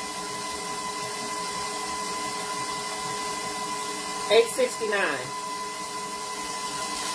I've tried almond butter, but like I said, now that's expensive. So, Kerrygold and buttercream is beautiful. I've done that too.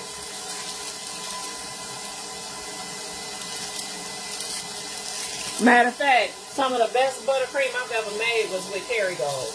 Oh my Lord, talk about good. But it's expensive. So,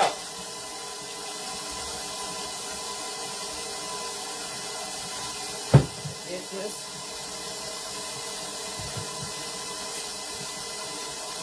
What we're going to do is we just going to keep moving right along because we're not going to let this hold us up. What brand of powdered sugar are you using? I got Domino. Domino. I'll show it to you in a minute.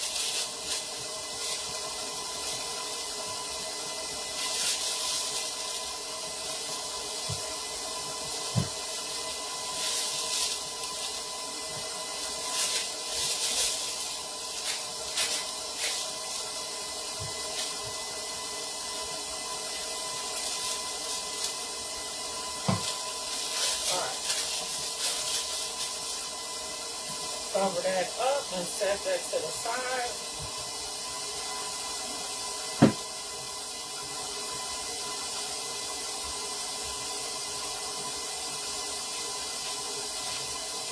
All right. Let me cool y'all down a little bit.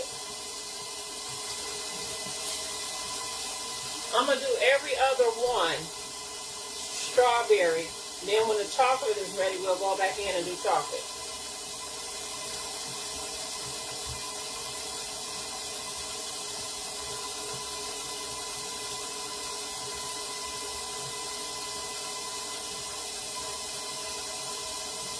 We can at least just get this part done. Okay?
Yes, Brenda, I do. Either that or Dixie Crystals. I go in between that, and this Dixie Crystals. Is the bag already cut? No, you have to cut it.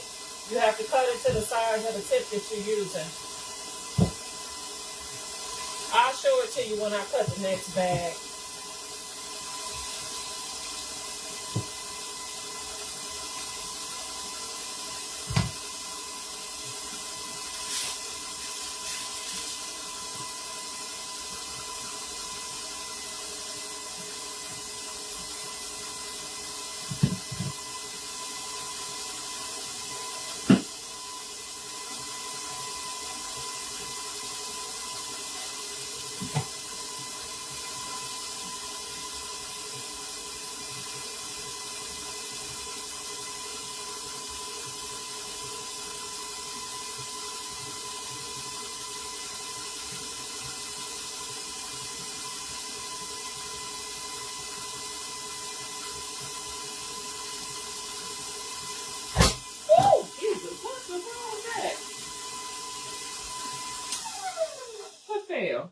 Oh, Lord.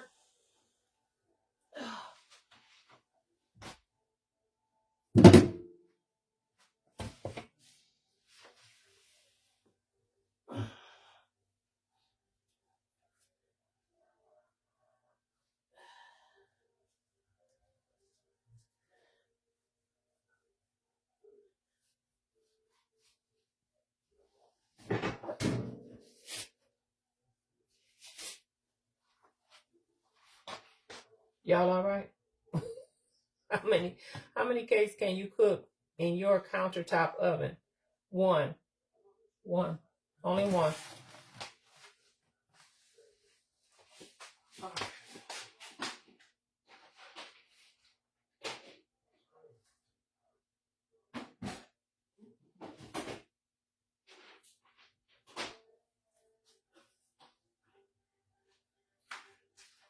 One more box left.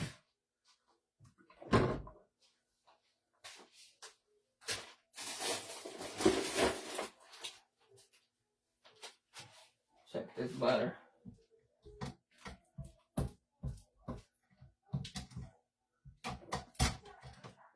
That's why it's important to have more than one spatula. That thing jumped out. I know, right? It jumped out, didn't it? Jumped out. It's all right. We got more than one spatula.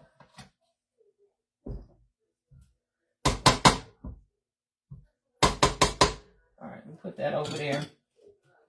Let me do this box real quick with the strawberry, then we'll go back to that chocolate and get that finished up.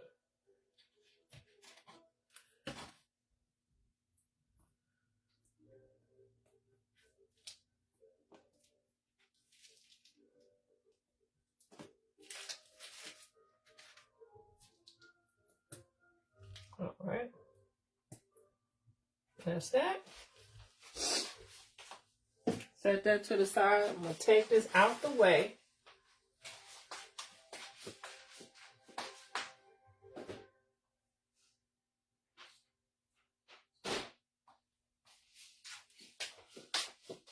Yeah, I'm going to have to mop after this. It made you jump too. That's like, it wasn't just me that jumped, huh? We was all in here jumping. All right, half a cup of heavy cream. We need to get our chocolate here. So what I have is some Ghirardelli Dutch processed cocoa. That's what I have.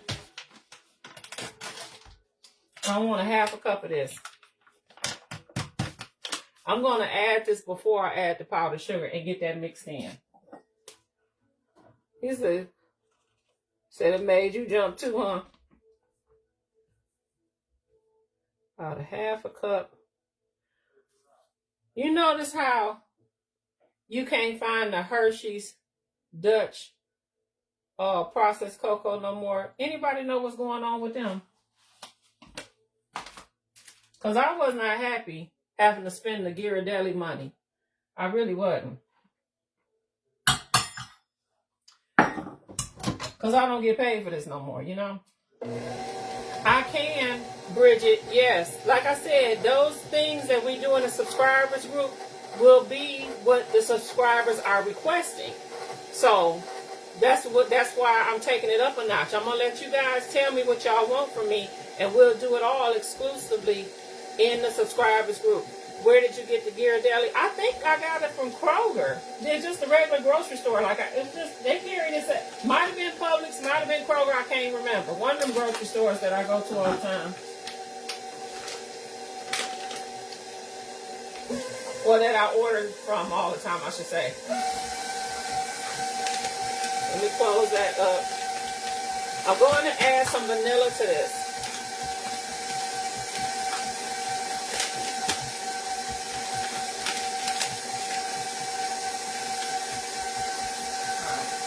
I got icing all up here from that. I'll clean the kitchen later. I ain't gonna worry about that right now. And then I need a half a cup of this heavy cream. Let's get that.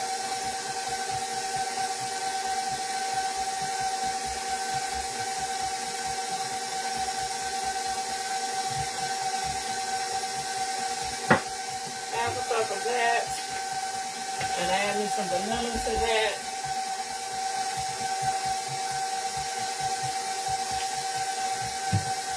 Severe shortages due to global cocoa prices. You found it at Walmart. Wow. I have the regular Hershey cocoa, but the Dutch process I have not been able to find. Vanilla to my heavy cream.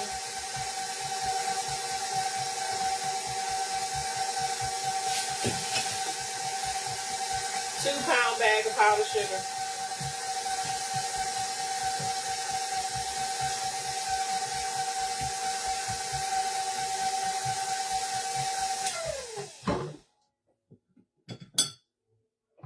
Let me scrape this down some. And then I'll add my powdered sugar.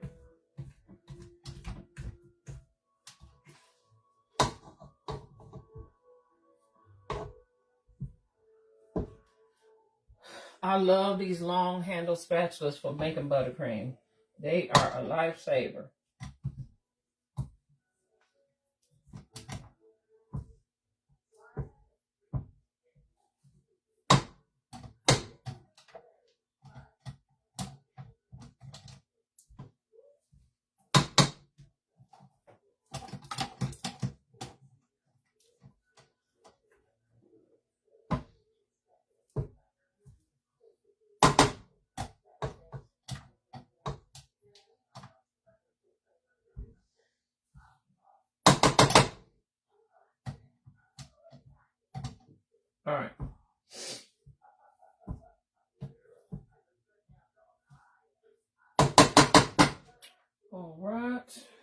Put that over here.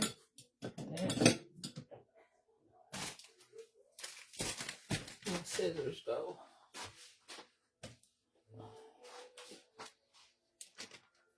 If you didn't have all three of those elite,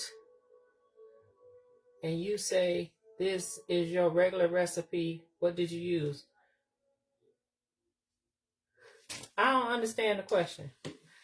The butter was 1 pound, just like the last recipe. 1 pound of butter, 2 pounds of powdered sugar, half a cup of heavy cream, half a cup of cocoa powder.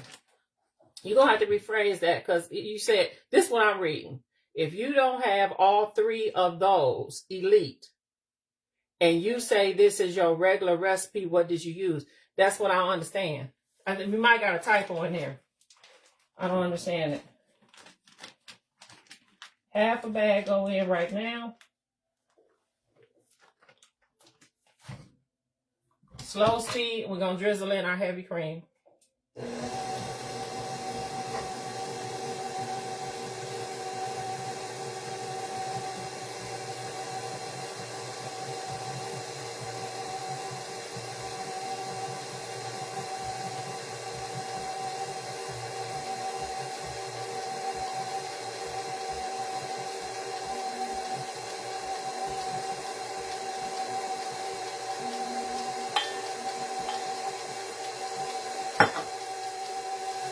I was trying to get to comments for a recipe.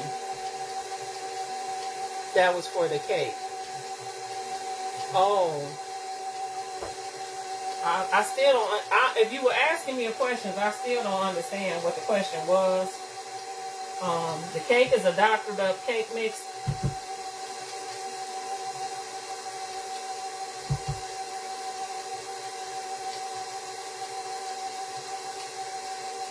Oh, my heavy cream out of here. All right. I'm gonna go ahead and put the rest of this powdered sugar in now.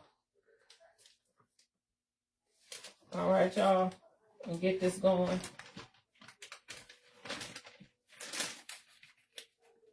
Everything in.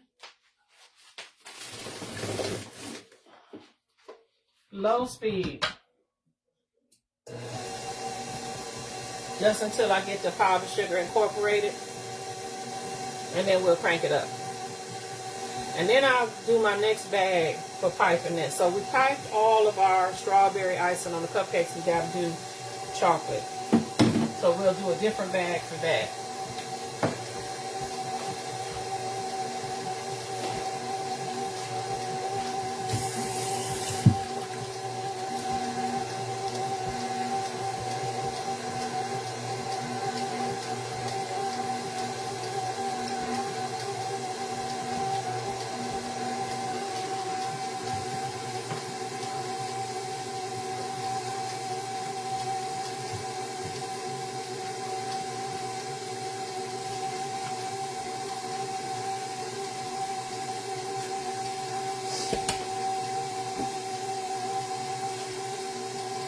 One pound of butter.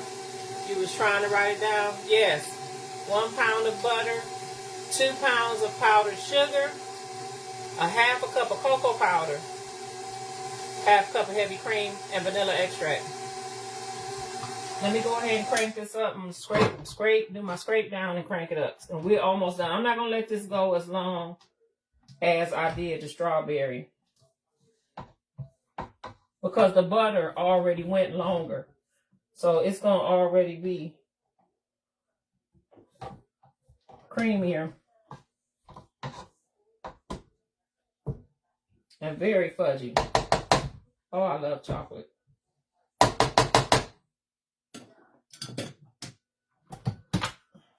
Let that go. All right. Any other questions, y'all?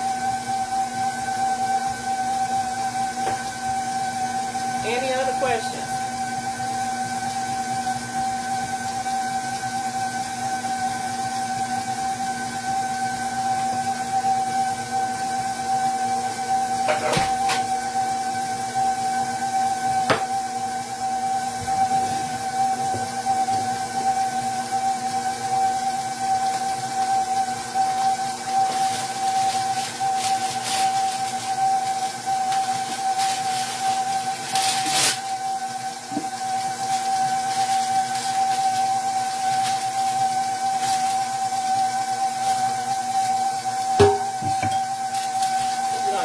something else at another time.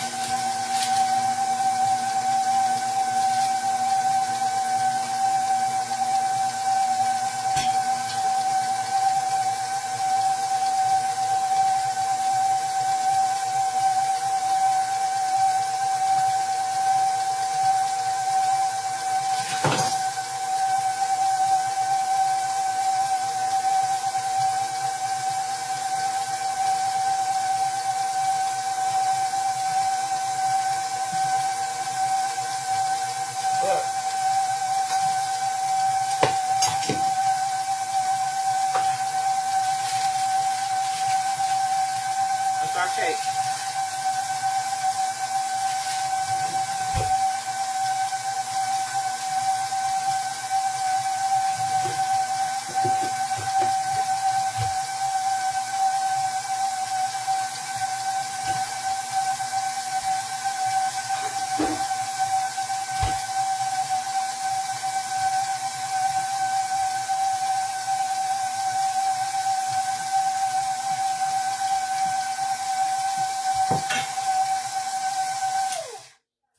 The strawberry icing was 1 pound of butter, 2 pounds of powdered sugar, a half a cup of heavy cream, and 1 bag of 1.1 ounce bag of freeze-dried strawberries with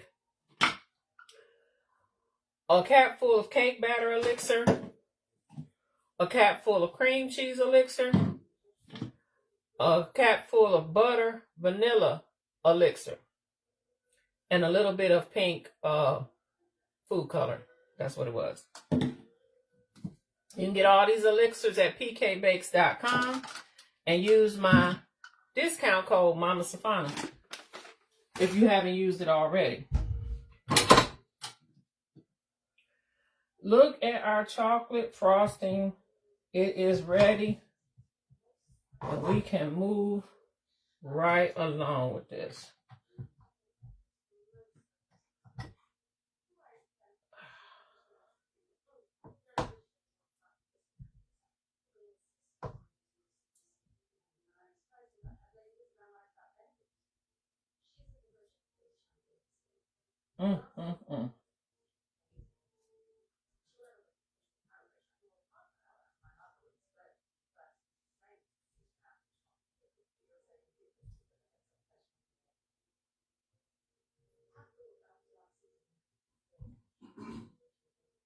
All right. That is great. Great, great, great.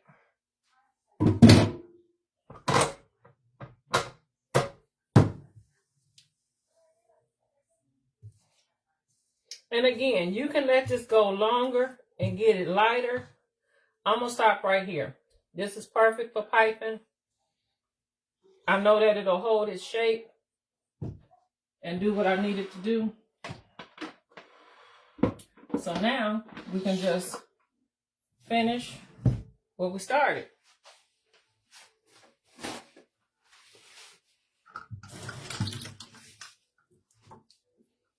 Trader Joe's has the best taste. Yes, they do. I love them. They taste like candy. They're so sweet. And they're not sweetened. I don't know what they do. All right. Clean my surface here.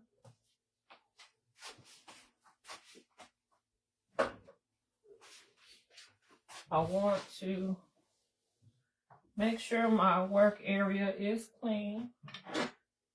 All this out the way.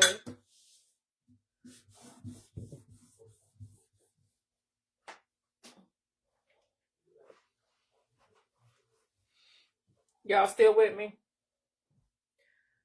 All right, we're doing good.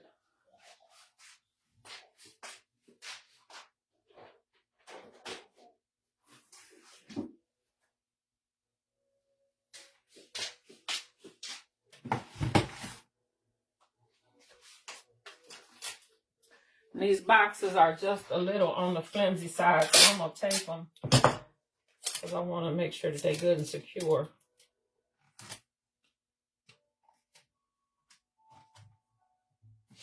Because I'll be honest with you, you can buy better boxes than this. You can even buy the plastic containers, cupcake containers off of Amazon, but because I'm not selling anything anymore and just about everything I make is given away, I'm not gonna lie, I don't buy the most expensive ones anymore. I don't, because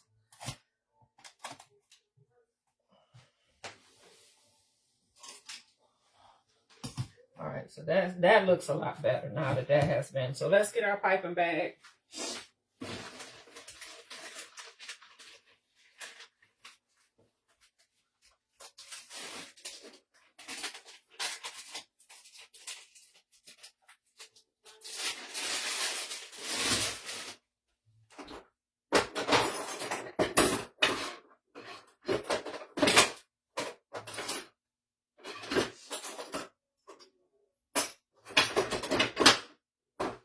I'm going to use a different size tip. I have another 869, but I think I'm going to use, for a little contrast and texture, I'm going to just go with the,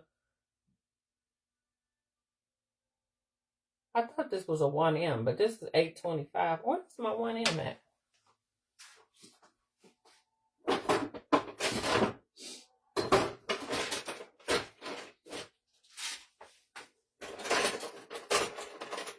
I didn't realize it was a difference. Oh, it is a difference. Okay, because this is the 1M. I didn't realize it was a difference between the 1M and the, can y'all see that? The difference? It's more teeth in this one. 825, and this is the 1M from Wilton. I thought it was the same, but it ain't. Okay, and I won't use the 1M. I'm going to use the 825 then.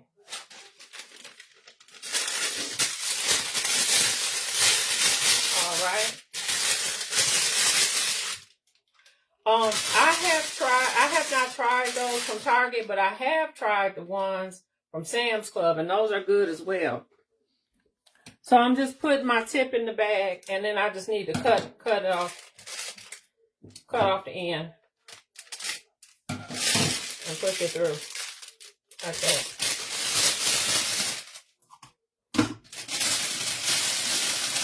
Fill up my bag with some of this delicious fudgy icing.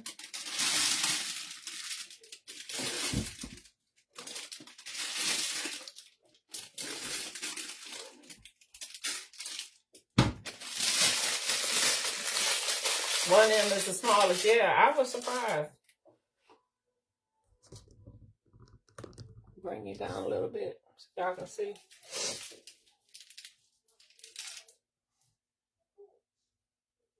I also have a few strawberries that I am going to dip and put on here.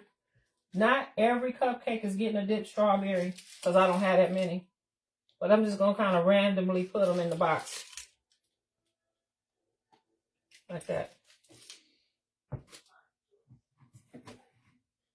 I'll set this to the side.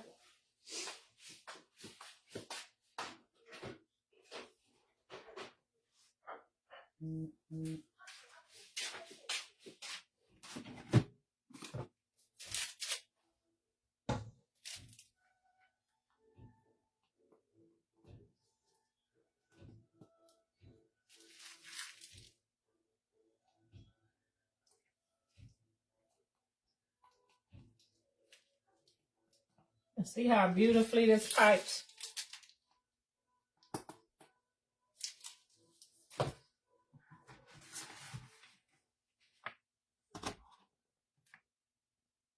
Yep.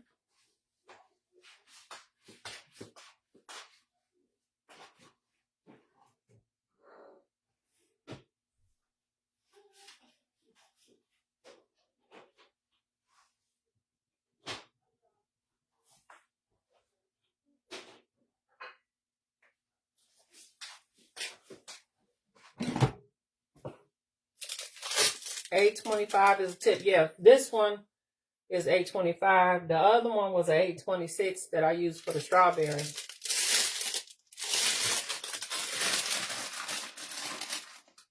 It's more chocolate ice.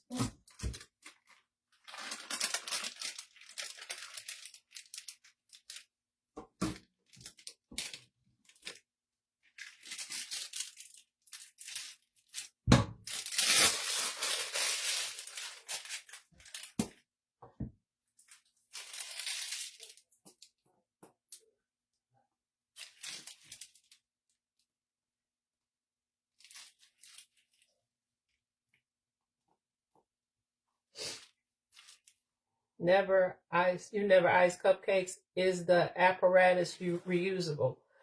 Or when you say apparatus, what do you mean? Are you talking about the piping bag? Because these are not, but you can buy reusable piping bags, but I buy disposable ones.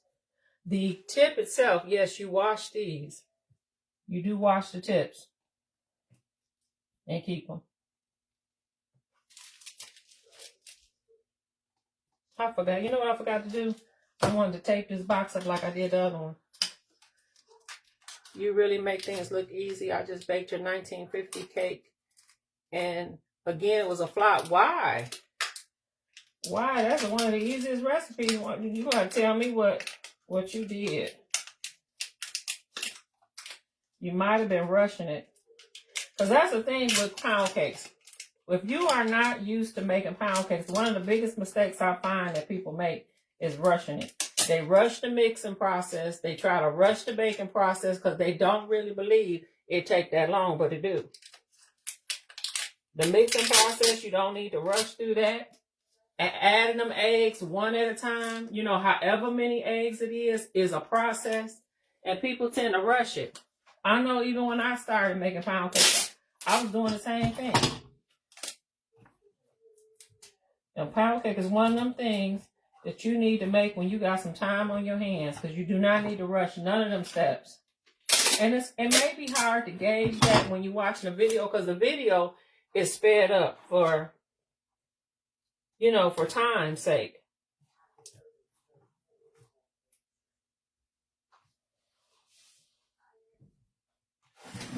This is so much better. I definitely got to make sure I tape these boxes because that looks better. Much more secure.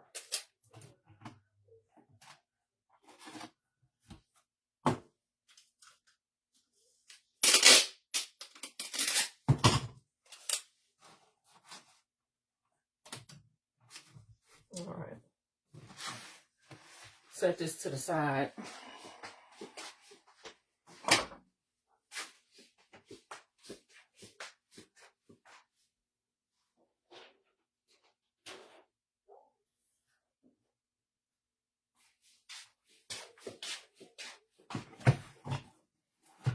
Thank you. It was a gift.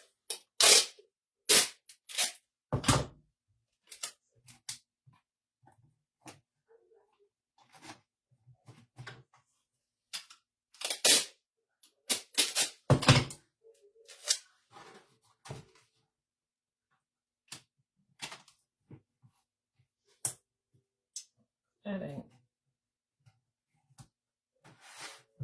Where do you get your boxes from? I got these from Amazon, I believe. I'm going to keep trying until I want to be a pound cake baker. Yeah, so, but like I said, you can't rush the process. You're going to have to be prepared to be in the kitchen mixing your pound cake. Sometimes even for, 45 minutes to an hour, you got to take your time. You got to do everything on low speeds. You can't be whipping it on high speeds. There's a lot to that.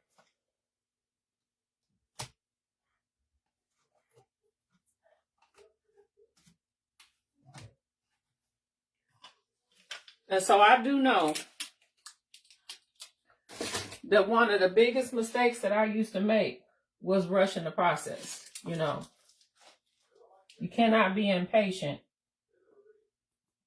When mixing a pound cake, you can't be impatient when baking it. You have to expect that it's going to take a minute.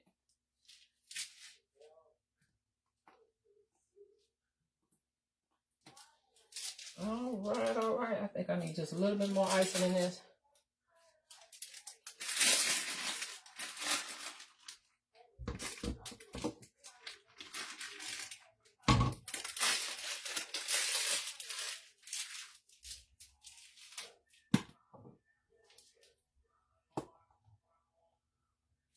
All right. So now that our cupcakes are iced, I want to dip some berries for them as well. Let me see how many I got.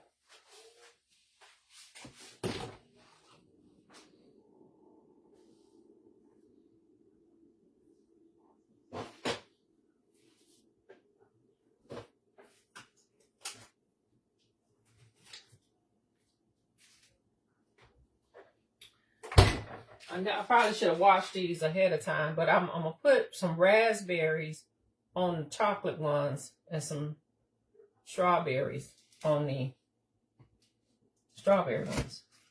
But I need to wash these. So hang on.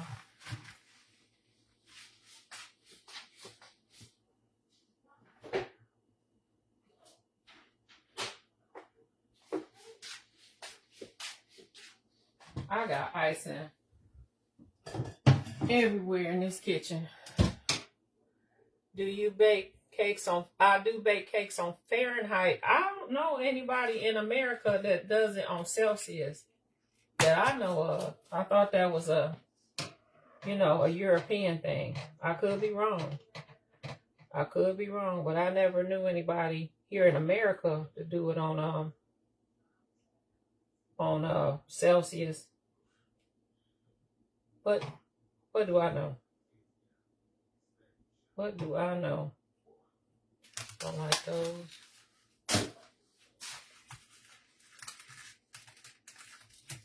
Any other questions, y'all?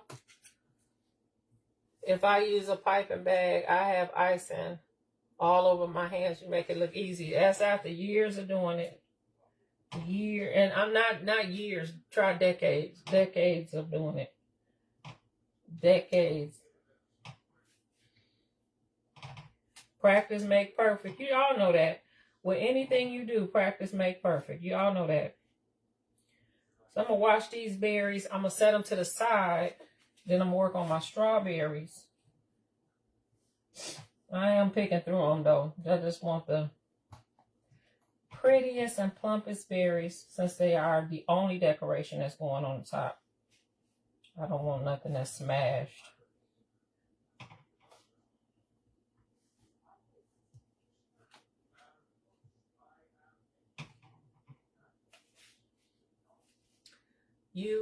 Yes, you have to take your time when mixing a pound cake and follow directions. Yeah, and you know what? That's a great point, because it's more about, especially if you watch my video, it's more about following what I'm saying to you versus what you see me doing, because the videos be, for lack of time, you have to speed it up a little bit, because not too many people are going to watch a 45-minute video, right? So you have to speed it up as a content creator.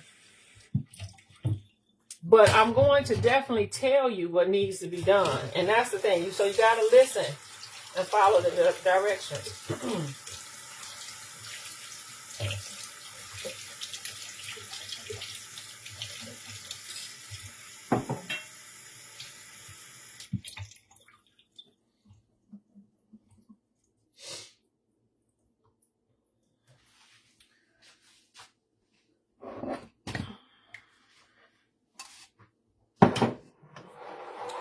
The entire bag. I use the entire, it's like a 1 ounce bag. I use the whole bag for that size batch of buttercream that I made. I used the whole bag. Yep, that's right, Star. I did. Let me get my strawberries.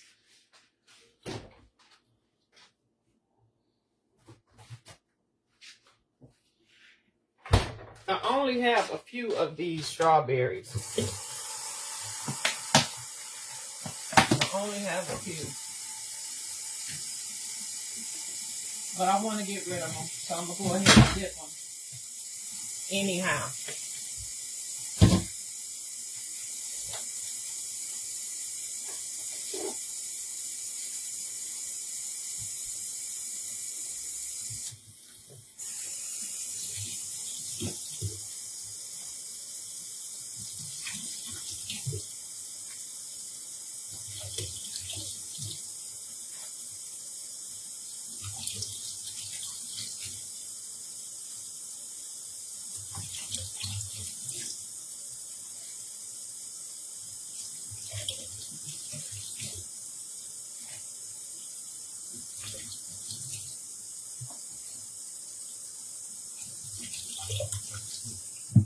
Okay, so now I have 2, 4, 6, 8. Okay, so that's 2 per box.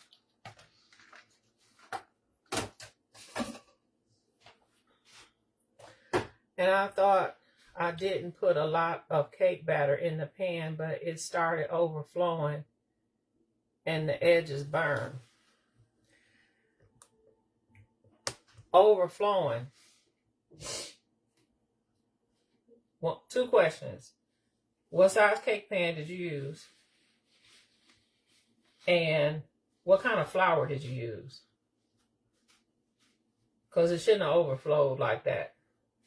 Unless you use self-rising flour.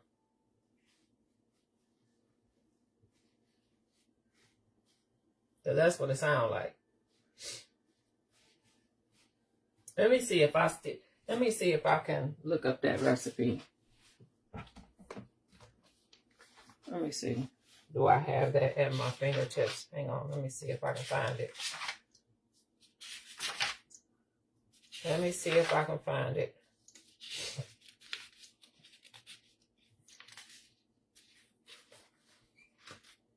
Yeah, here it is. Okay, so just as I suspect. So my 1950 sour cream pound cake does not have any type of baking powder in it. No type of baking soda.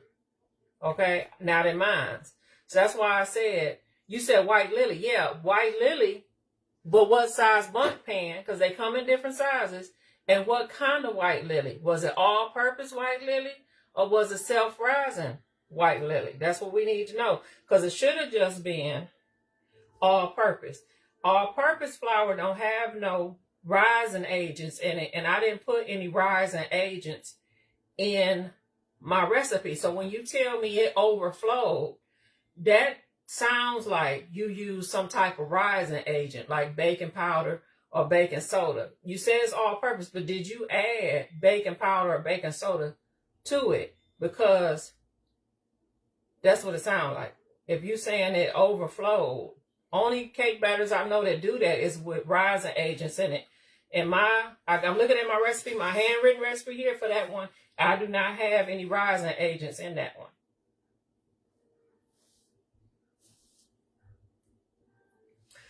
All of my recipes, no, I don't have a cookbook, but all my recipes that I create, I write them down when I'm testing them out. You think it was the pan? So that should have been, let me see. It's 3 1/3 cups of all-purpose flour in this recipe. That would go in a 12-cup pan or larger. If it's like a 10-cup 2 pan, that's going to be too small.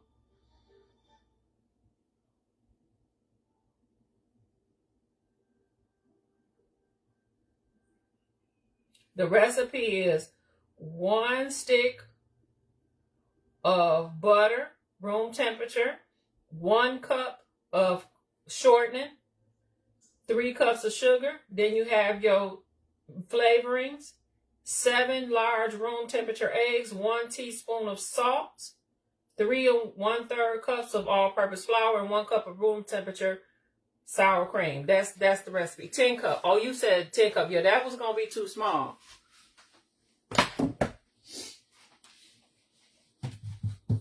You know, I don't have a cookbook, but my recipes that I create, I write them down when I'm testing them out. So I can always refer back to them. I need more paper towels.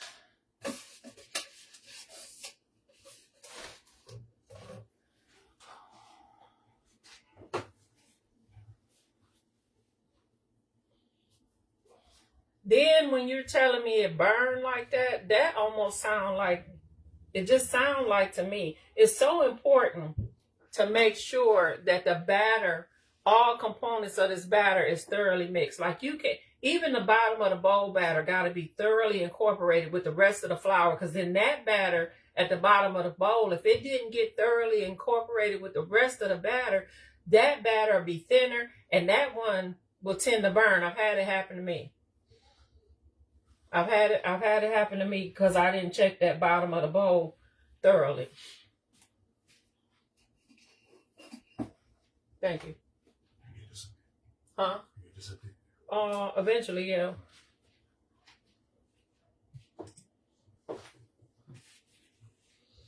You said you about to make the pineapple coconut cake.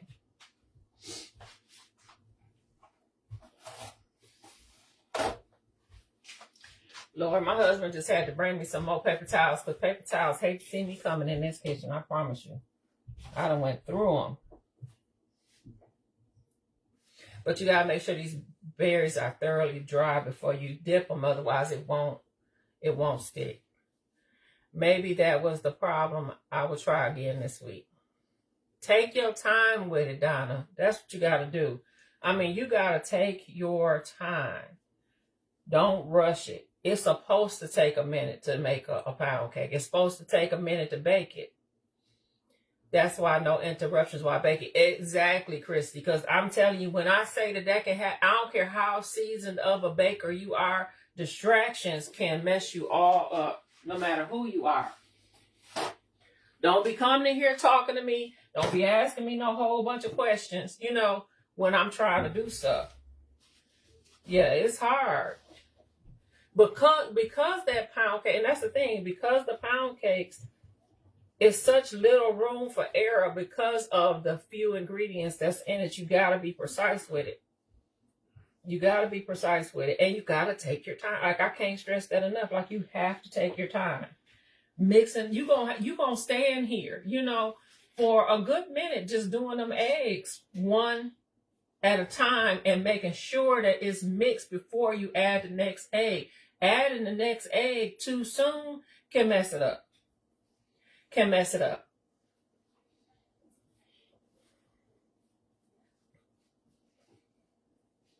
If you see your batter starting to curdle, you need to slow down because you're doing something.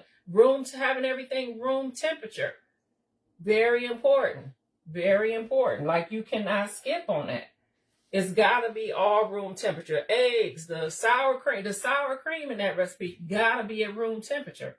Otherwise, it's going to mess your batter up. Right, Donna. That's right. That's right. Especially with a pound cake.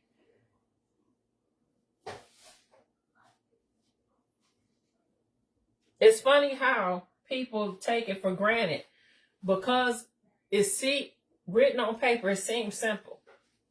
It seemed a lot simpler than just what I just did. But because of that is the reason why you got to be more precise with what you're doing. Someone told me I mixed my pound cake too long. Is that true? That you can mix it too long? Yes, you can. If you getting a gluten streak in it, you did mix it too long. That is possible. It's possible to undermix it. It's possible to overmix it. Yes, it is. That's why I'm sitting here saying you got to be precise with it. Don't get mixer happy. See, people get these KitchenAids and they get mixer happy. They want it to whip. They want to see it whipping, and then that's too high of a speed. You overmixing your cake batter. You got to be gentle. Honestly, I'm be honest with you. I actually like making pound cakes with a hand mixer. I like doing it with a hand mixer. If you're willing to work your arm out, that's a good way not to overmix it. Because these KitchenAids overmix it every time if you don't know how to monitor the speed on it. I have to take my time, very methodical with every step. That's a great way of putting it. That is a great way. You do. And I like that you said methodical, because then you need to do it that exact same way every time. That's true. Don't get fancy with it, because you're going to mess something up. You're going to mess something up. This is a good way of putting it.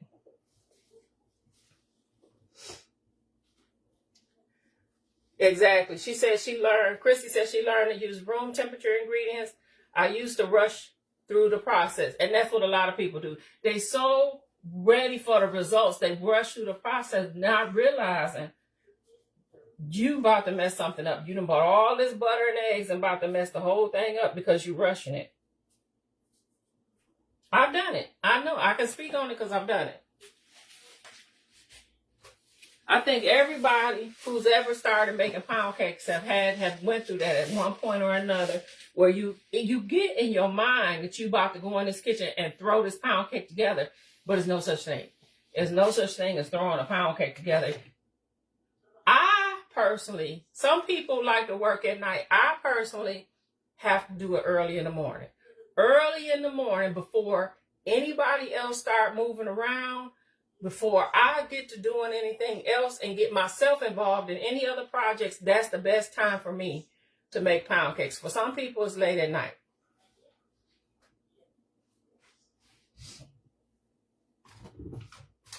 I believe I'm an early in the morning person because of all them years of me working in bakeries and actual bakeries and working them early morning hours that I'm still trained to do it that way. Here it is. Did I take it out already? So I got a bag of these already open. What did I do with it? I got a bag of these already open. I make notes to myself about the things that have worked and things that do not work. Exactly. You absolutely do need to do that. Because nobody has time to keep wasting ingredients, you know? I'm pretty sure I got a bag of this. Y'all, hold on. I'm pretty sure I got a bag of this already open that I need to use up. Where is it at? I'm pretty sure. Or maybe not. I could have swore I did. I could have swore. I'm pretty sure I'm overlooking this. I know I got a bag of that somewhere.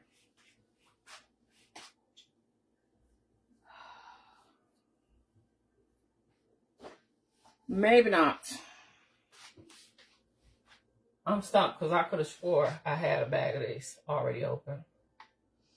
But anyway, Donna, I hope that helps. And everybody here is telling you, don't rush the process. Don't rush the process when making a pound cake. No distractions, especially if you're a beginner. You need a distraction-free zone. You don't need nobody running in and out your kitchen. You need to be prepared to be in one spot for at least an hour, even if it don't take you that long. And I don't care if the cake look like it's done after an hour. It probably is not done. You need to give it another 10 to 15 to 20, 25 minutes, even 30 minutes.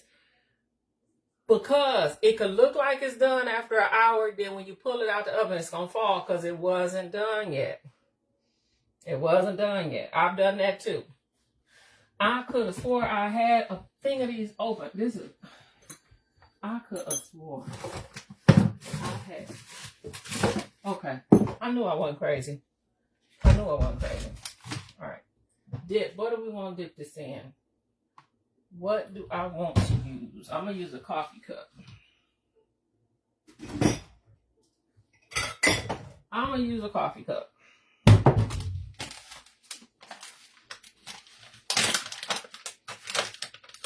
Chrissy said, don't rush with any cake. That's true. All right.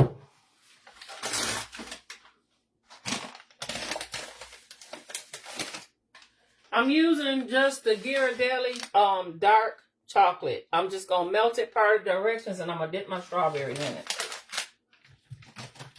I'm going to fill it up.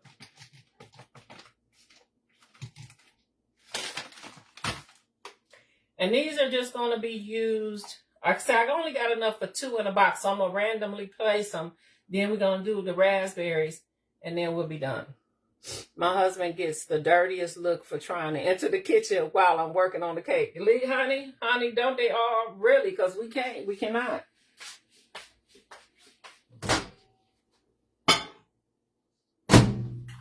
So I'm just going to pop those in the microwave. Especially when I was doing orders. That's the worst feeling in the world. When you doing orders and I've had it happen to me where I got, I'm doing several pound cakes at one time. It's holiday season. And I remember one year I had like 3 key lime, I think it was 3 key lime sour cream pound cakes I had to make. And all 3 of them failed. And then I did them all again. And then they did again. I was like, oh my God, what is happening? I was ready to cry. I was ready to lose it. And then I'm sitting here debating. Do I want to spend the money to go get more ingredients, or do I just need to refund these people their money back? It's terrible.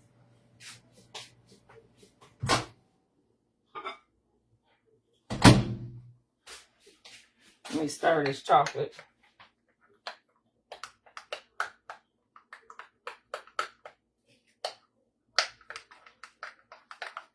It is stressful. You right, man. Tony, right? You been there too? It's stressful. And y'all talking about, I'm going to come out of retirement. No, I'm going to just teach y'all. I'm not. I've been there, done that before. But in that particular instance, what I learned in that instance, everything is a learning experience. That particular day that I was doing it, the humidity was too high in my kitchen. So humidity can affect your baked goods too. And it was real hot that day. It was in the middle of summer. And the humidity was just too high. So then I had to adjust, the time of day.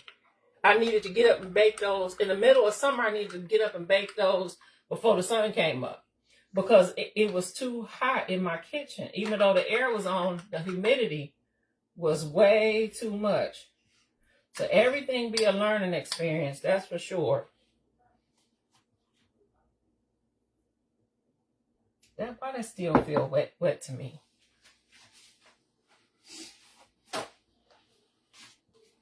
Because it cannot be wet, else it will not stick. You gotta be good and dry.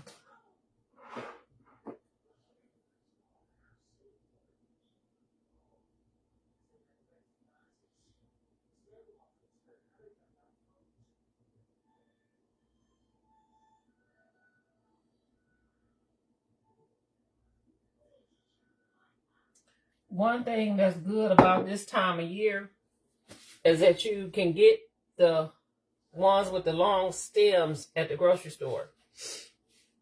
If a recipe calls for 3 cups of flour, sifted, do you measure the flour then sift? Yes, I do. I've heard people say that they believe that that's the wrong way. It works for me.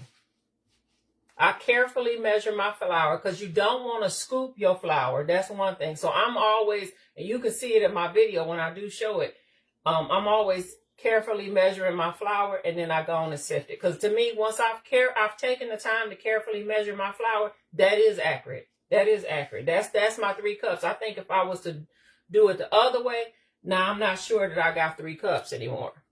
So yeah, I do that because that's what works for me. Yep, sure do.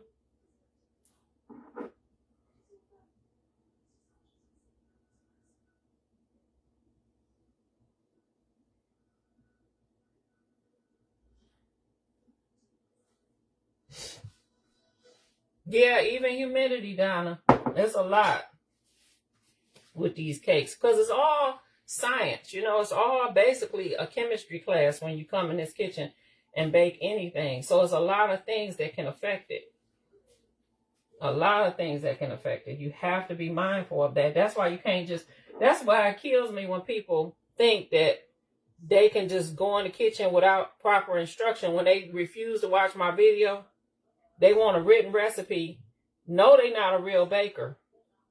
But they want a written recipe. No, you need to watch the step-by-step tutorial so that you don't go in this kitchen and mess up all your ingredients.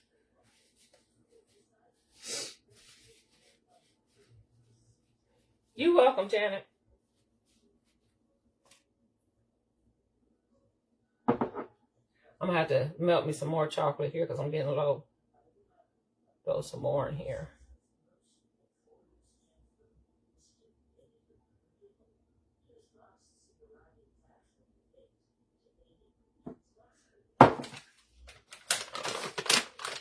Measure, then sift. I've read a few articles on this, but that's the consistency. Okay, yeah, and I've heard other people say otherwise too.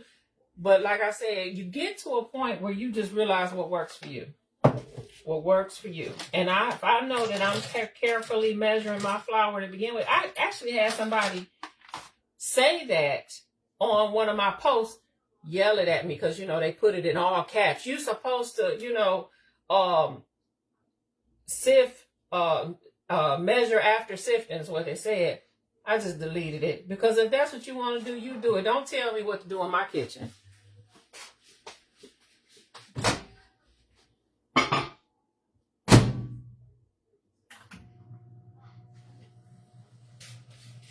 Don't come telling me if that's what's worked for you, you do you.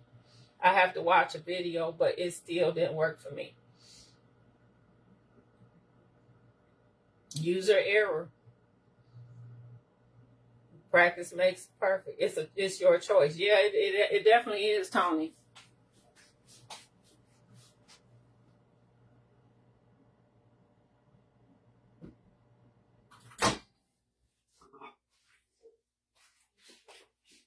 Once you've been baking long enough, you will find what works for you in your kitchen, for your business or for your family or whatever. That's important.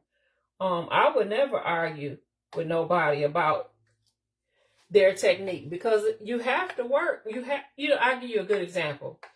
I have made a video before when I made a lot of biscuit videos, right?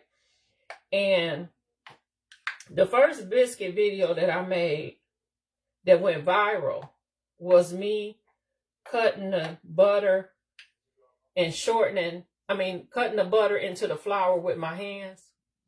And in that whole comment section, you had people over and over again talking about how, or you could just, grate some frozen butter and blah, blah, blah, blah, blah, which is true. But I hate doing that.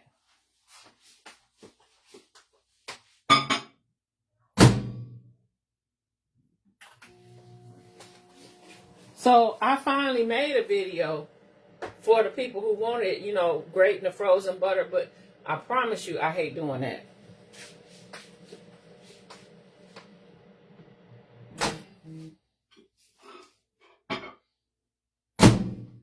If I'm making if I'm just making biscuits at home for my family, I'm not doing that. For one, now I gotta wash the grater. And for two, to me, I don't find it easier than me using my hand. Maybe that's because how I first learned how to do it was with my hand, and so that's what comes easiest for me. But I would never tell somebody, if somebody else loves grating the frozen butter in there, if you like it, I love it. That's what worked for you. Do what worked for you, I can't stand it. I only did it because people kept requesting it. So I did a video for it. What am I doing now? I'm dipping these strawberries that I'm going to use to garnish my cupcakes in chocolate. Just some Ghirardelli chocolate, nothing. The melts.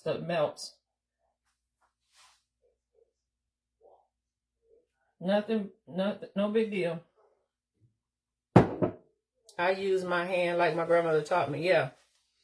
And sometimes that is what's easiest for you to do, what you first learn how to do, right? But other people that's new to making biscuits, they are finding it easier to grate, shred the butter into the flour, and that's fine. And nothing wrong with that. But don't get mad at me because I actually hate doing it because I find it easier to do it with my hands and I'm done with it. I ain't got to pull out no grater and shred the butter. Now I got to wash the grater and all that stuff. That make me don't even want to make biscuits by the time I do all that. But that's just me though.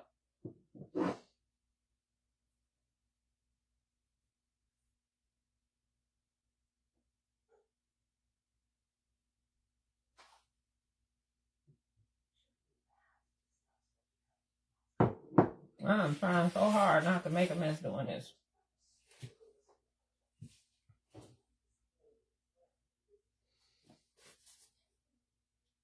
You would use a pastry cutter. I hate grate. Yeah, I'm with you, Donna. I would prefer, if I use anything, I would use a pastry cutter before I use a grater. I don't get it. But again, for everybody is different. So I don't get mad at anybody who feel that's easiest. You have to do what's easiest for you in your kitchen.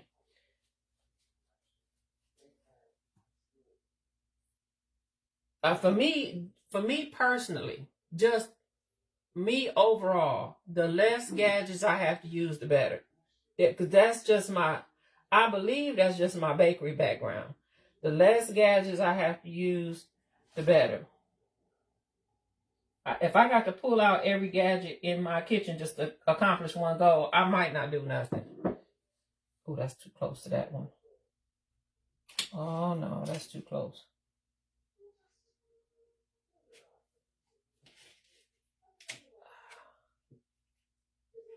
Trying to make sure I don't put them too close. I'm scared of the grater in your knuckles. Yeah, that's a concern. That's a concern.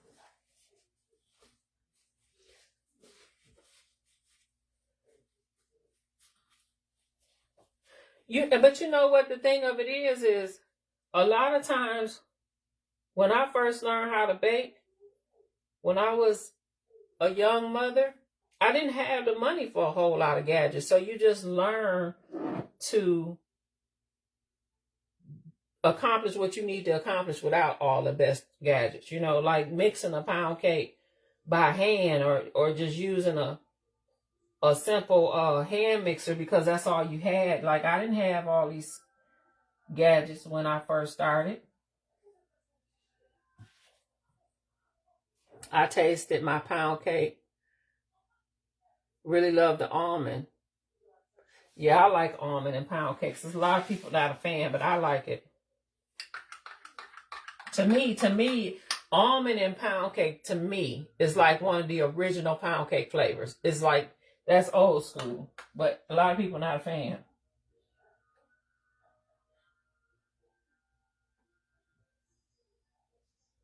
And I'm just gonna drizzle some on here.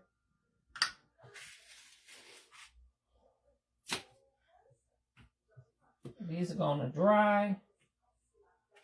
Some of them are already dry. It don't take long for this to dry at all.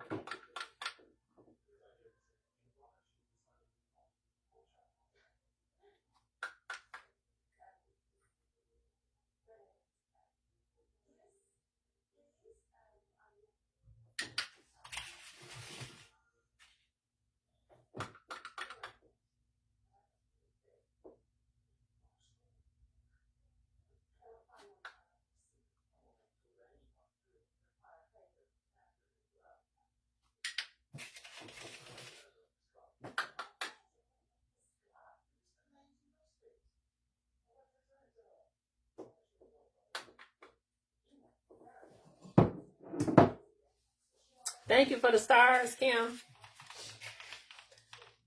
So no, you can't be heavy-handed with it all. I only have enough of these for 2 per box.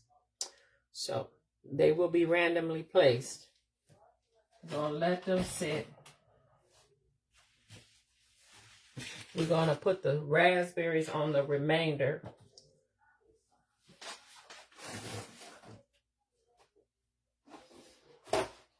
Our raspberries have been draining over here.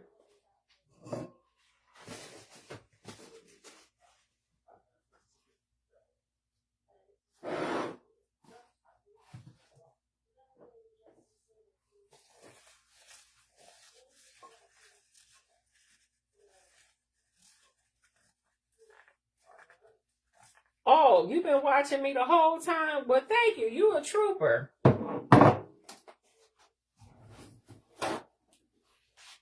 Do you mix the freeze-dried strawberries with the butter after all the butter is whipped?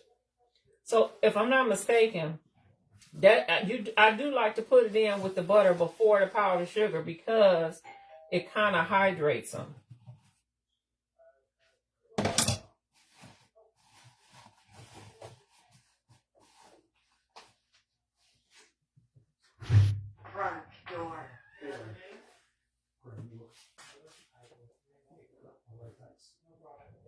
Oh, sorry, that was Amazon. It kind of hydrates and reconstitutes the freeze-dried strawberries if you put it in the butter before the powdered sugar. So that's the reason for that.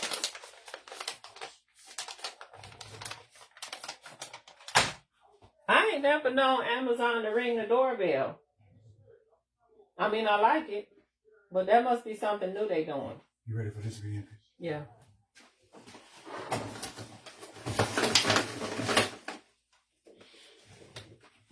Your butter pecan pound cake and lemon buttermilk pound cake recipes are your top sellers. Oh, that's good. That's good. I'm happy for you. That butter pecan cake is something special. It is something special, I have to say so myself. I have to say so myself. It is something special. That is my new favorite. Because, you know, for many, many years, that sweet potato pecan pound cake was was my favorite. But once I created that butter pecan one with the buttery pecan glaze,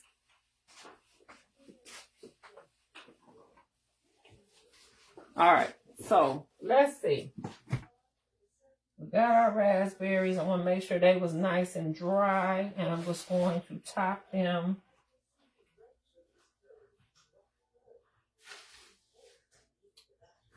Like so.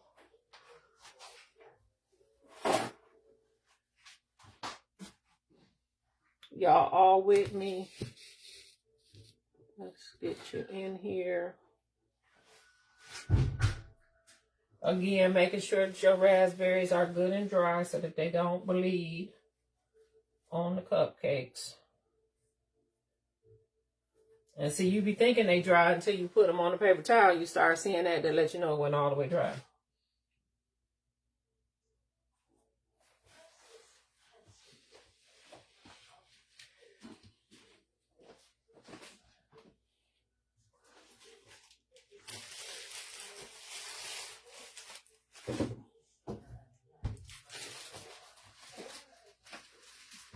Haven't tried it with the glaze yet. Oh, okay. Okay. But are you using the butter pecan elixir? Because to me, that's the thing.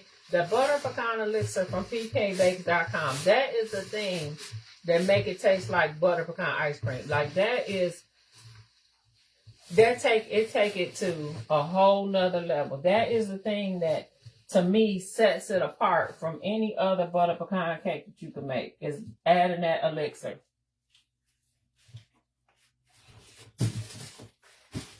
To the actual cake batter.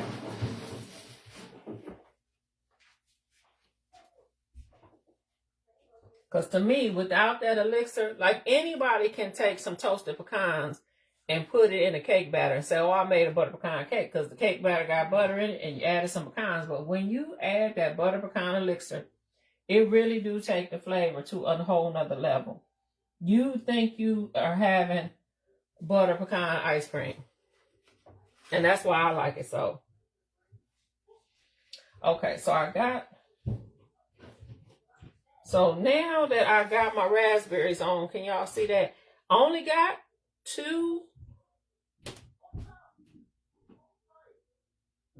places where I'm going to put strawberries at. So listen, what I'm going to do on top of the strawberry cupcakes is I'm going to put a little strawberry dust on the top of these. This is what I'm going to do.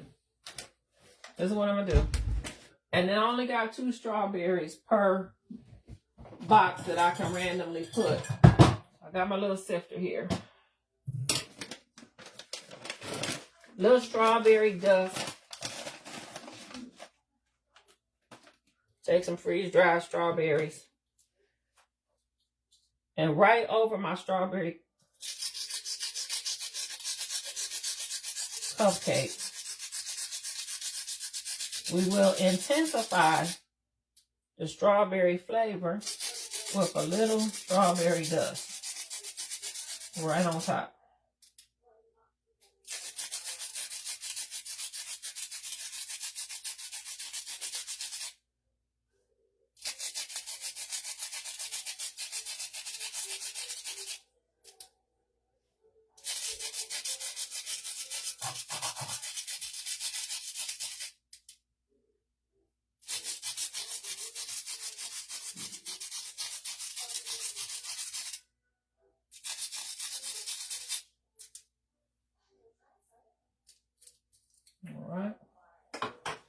Get 2 of them. See which 2 I'm going to use here. These are good and dry. So I'll put 1 right here. 1 right here, 1 right here. No.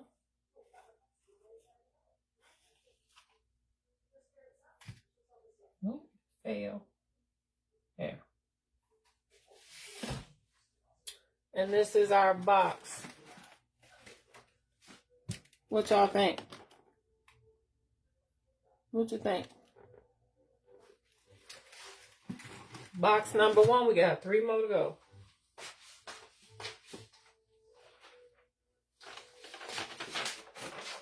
Three more to go. 1 down and 3 more to go.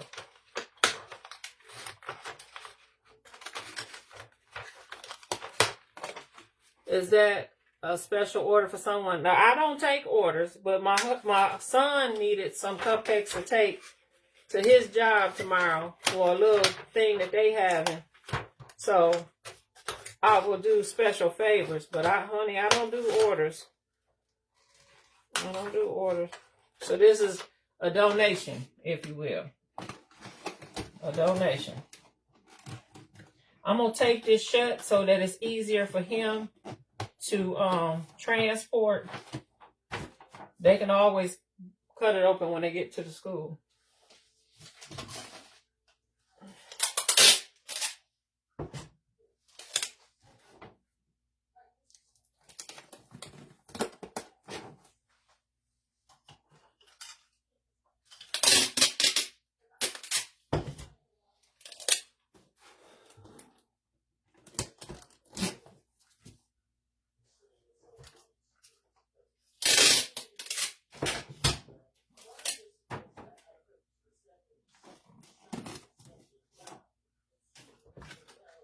All right.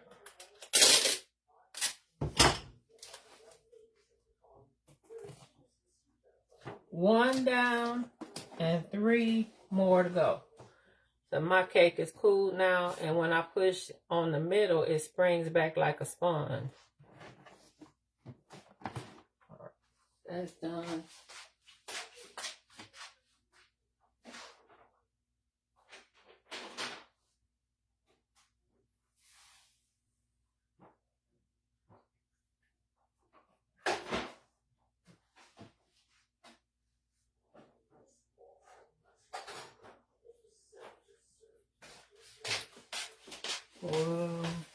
Box number 2.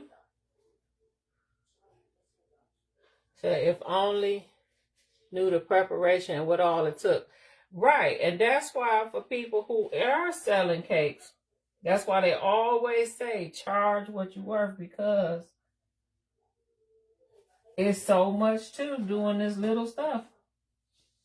I mean, you don't have to go the extra mile, but if you are, to me, this is how I think. If you are selling anything, you should always want to go the extra mile and do that one extra step that the average person wouldn't do. That's what's going to make people come back to you. Whether it's invested in nice packaging or investing in PK flavor so that you can take your baked goods up a notch, that's going to set you apart from everybody else. Because you took that time to go that one extra mile. I took the time. I'm not even selling this, but I took the time to make what? 2 different icings. I could have just did one icing and just threw it on there. No, I actually did 2 different icings, right? That took time. That's the one thing that most people are not willing to do. From scratch too. But that's the kind of stuff that when I was selling stuff that would make people come back to me over and over again. It's those little extra steps that you take the time to do that the average person ain't willing to do. You got people out here selling stuff, and it's like, you could get better at the grocery store. No, your stuff should be a step above the grocery store. You know what I'm saying? All right. Strawberry dust again. The little touches.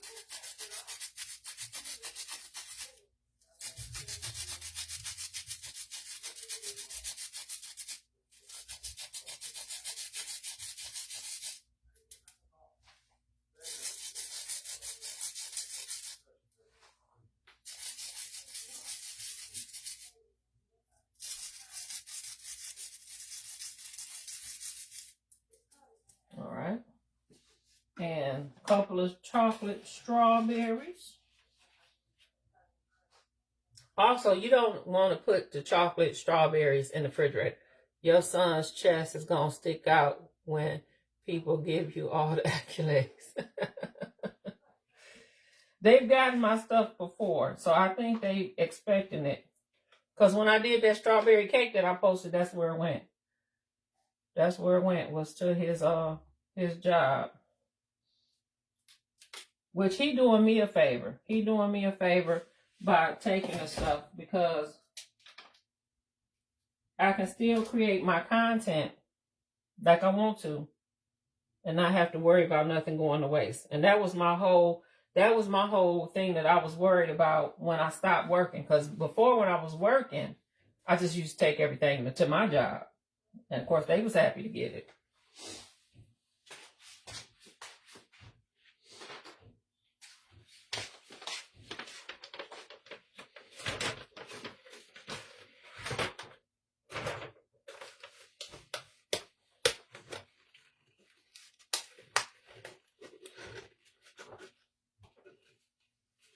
How long we done been on here? I've been on here a minute.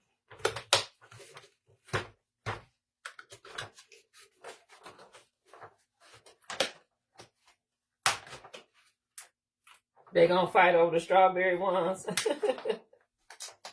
You think so?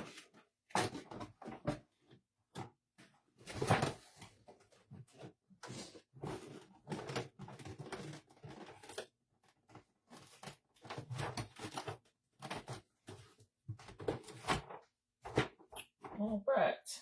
Tape. Good afternoon.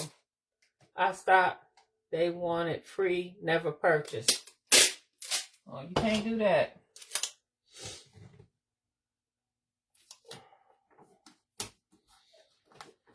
Thing of it is if you keep going, if it's your dream, if that's what you want to do, if you want to sell, you shouldn't let nobody stop you. You should keep going. Eventually, and here's the thing you got to realize is God will send you the customers that's for you. It may not be your friends and family. That's the thing. That's why it's important. That's why I always tell people to post their content. That's why it's important to keep posting, because sometimes the people that you think is going to support you don't. And God will send you a complete stranger that's willing to support you. But they can't do it if you give up. Y'all have... Okay, thank you. You have a good Sunday, too. We just about done here. I gotta clean up. And I don't even know what we having for dinner.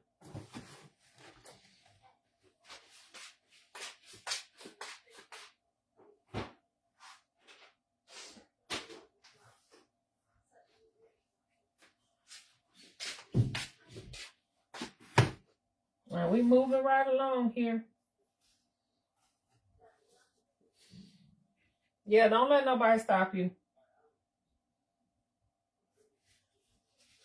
If that's what you truly feel like you're supposed to be doing, then you keep going.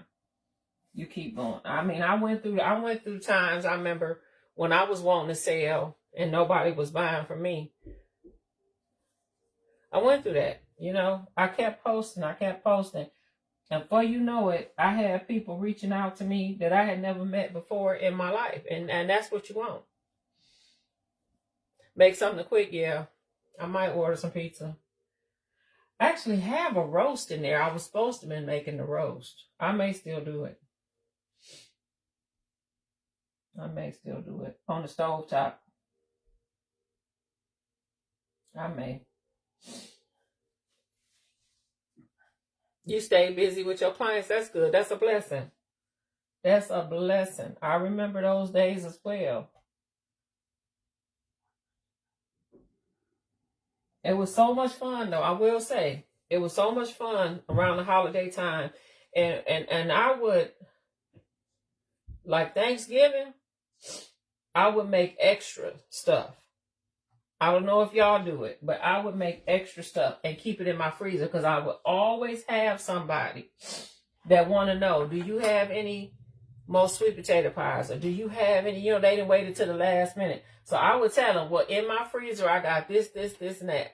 And people would buy stuff out of my freezer. That was so much fun.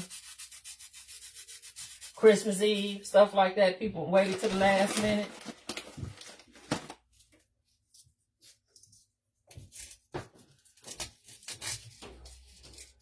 It's money to be made. Because you have to realize, you may say, well, everybody baking and everybody making pound cakes. No, they're not. They're not. It's still a lot of people who don't have time. They want to be able to pick up just a dessert from you and take it to the event that they got to go to without them having to spend the time in the kitchen to make it. It's still a lot of those people out here.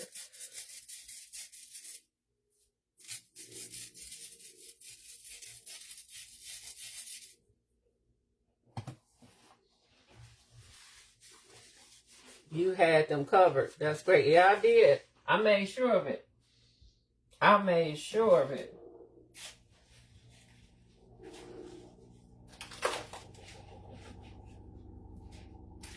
Mary's got stuff together.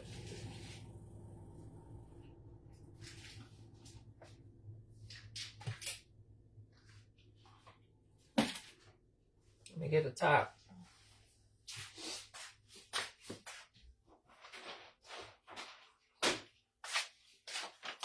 I thank y'all for joining me on the live. I could have did this in a video, but I hadn't been on live in so long. Do you buy cake flour in bulk? No, I don't buy nothing in bulk no more because I'm not doing orders anymore. I don't do orders, so I don't buy anything in bulk anymore, to be honest with you. If I'm only doing, for content, if I'm only doing 1 to 2 cakes a week, I don't need to buy nothing in bulk. So I don't. When I was doing orders, yeah, I used to buy all kind of stuff in bulk, but not anymore. That's not what I'm doing now.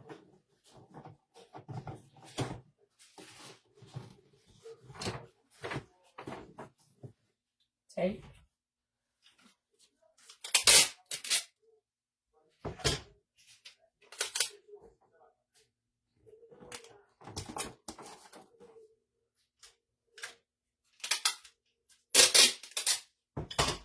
Plus, I use, if you look at my recipes, sometimes I use cake flour, sometimes I use white lily all-purpose flour. So, I depending on the type of cake I make, I go between the two.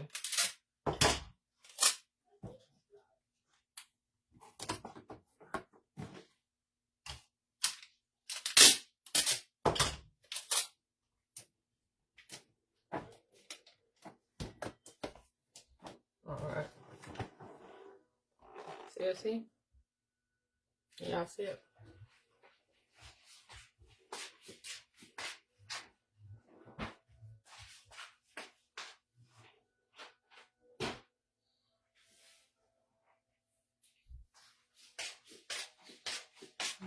Last box. I missed you making the cupcakes. Go back and watch the beginning. Plus, in the comments somewhere is the recipe. It's just a doctored up birch cake mix. And I got about 4 dozen cupcakes out of it and a small cake. Which I'll play with that tomorrow. Because I got extra icing, both kinds, so I can do something with that.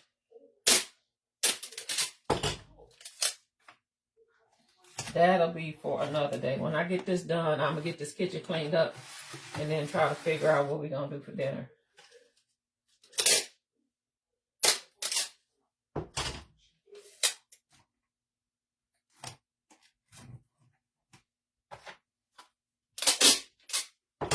All right.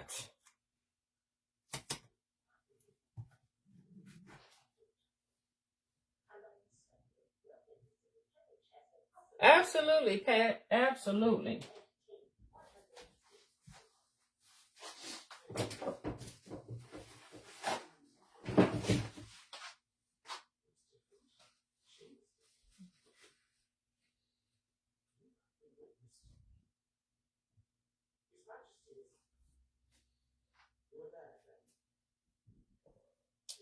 So we're going to be wrapping this up.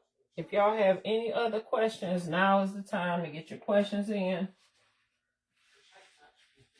Your nachos would be great. That would be great. That would be great. But that's actually more cooking than I actually want to do right now. That would be great. That sounds good. Now you got it on my mind. Now you got it on my mind. I don't know that I'm even watching that game. Honestly, I don't know that I am. Put the icing on the little cake. Yeah, I am. I'm play. That's gonna be tomorrow. I'm not doing that today.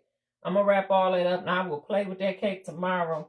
That'll be a project for tomorrow. I'm after I finish this, I'm cleaning up my kitchen, and I can put all this in the refrigerator and deal with that tomorrow. That's a project for another day. See, Rebecca, now you done put the nachos on my mind. Why did you do that?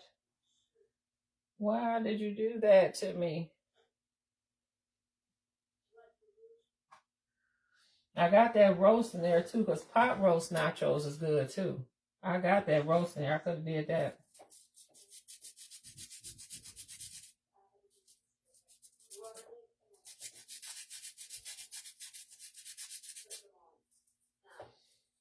Are your buttercream recipes? Mm-hmm. They are. They are. Plus, you know, I just posted a reel today. I'm not today. What day was that? Yeah, they are though. They are on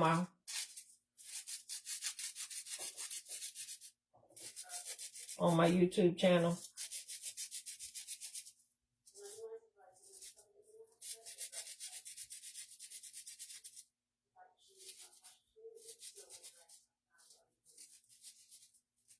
All right. And that's that. Last two strawberries. And they stuck together.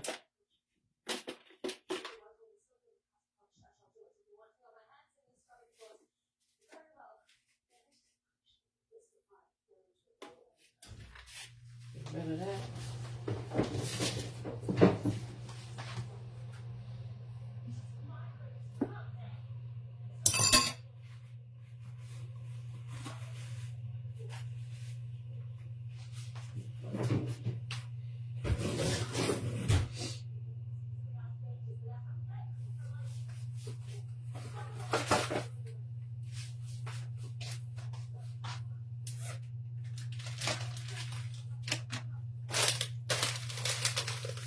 No, I'm not going to refrigerate them. I'm not. I'm not. Now, whether my son do it, he picking them up tonight.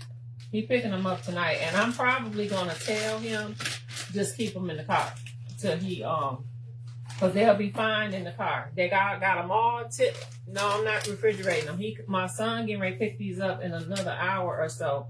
And so I got the boxes. Y'all seen me tape all the boxes shut. And when he picks them up, I'm going to tell him, normally this is what I tell him to do. Because it's still wintertime, just leave it in the car. Just leave it in the car. He can leave it in the car because he's taking it to work in the morning. So the boxes are all taped up shut. I'm going to tie them with ribbon so they're easy to carry. And he can just leave them in the car. They'll be just fine in the car. So...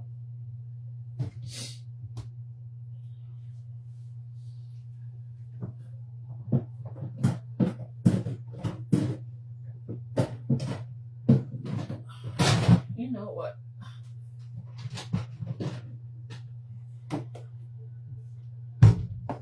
Let me tape this box up.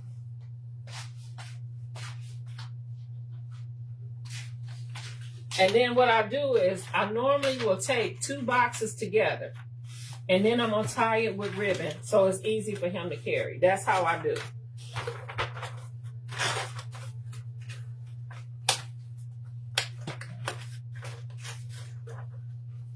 And then he can set these on the floor of his car and they'll be fine in the car overnight.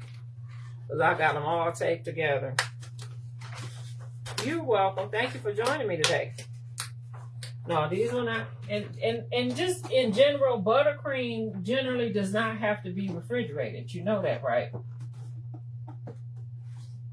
I mean, in extreme cases, yes. But buttercream can sit out.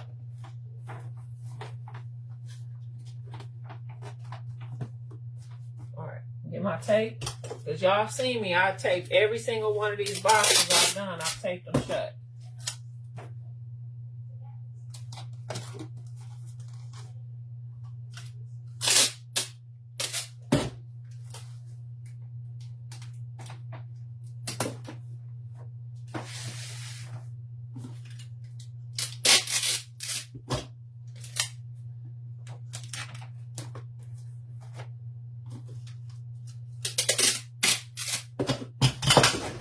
Me and this tape.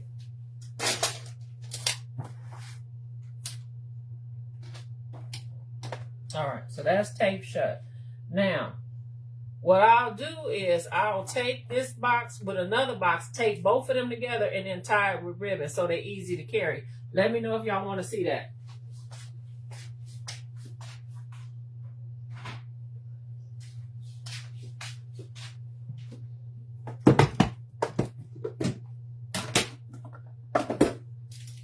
This is some ganache that I had from the other day. I'm going to put my chocolate buttercream with this.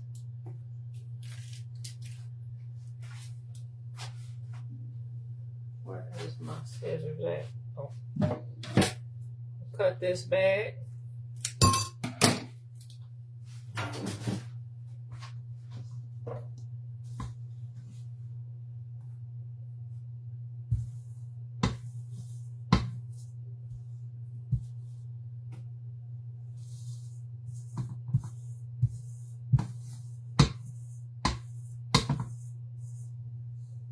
Now this same chocolate icing,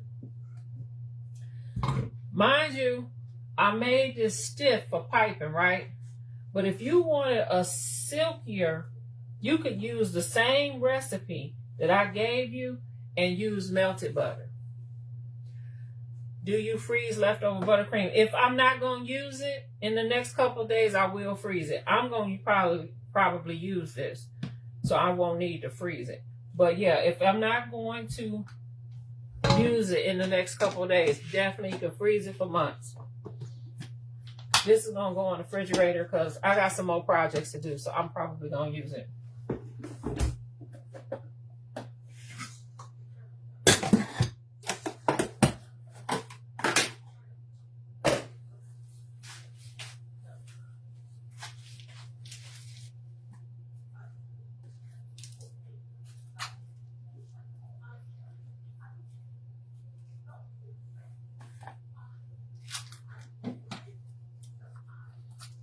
What makes it, the powdered sugar makes it crusty. It is the powdered sugar that does that. Which that's actually a good thing. When for cake decorators, having a crusty buttercream is a good thing. It helps the cake design last longer. Stay put, help it stay put.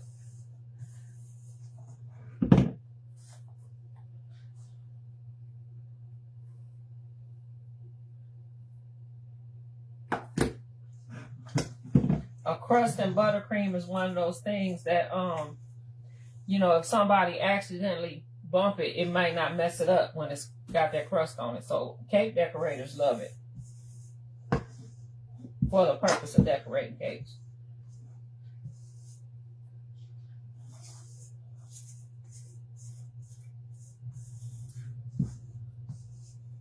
All right.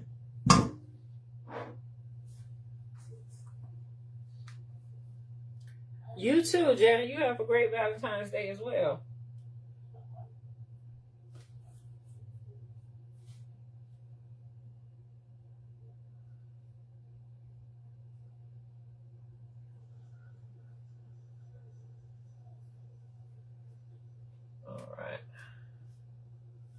Perfect, perfect, perfect.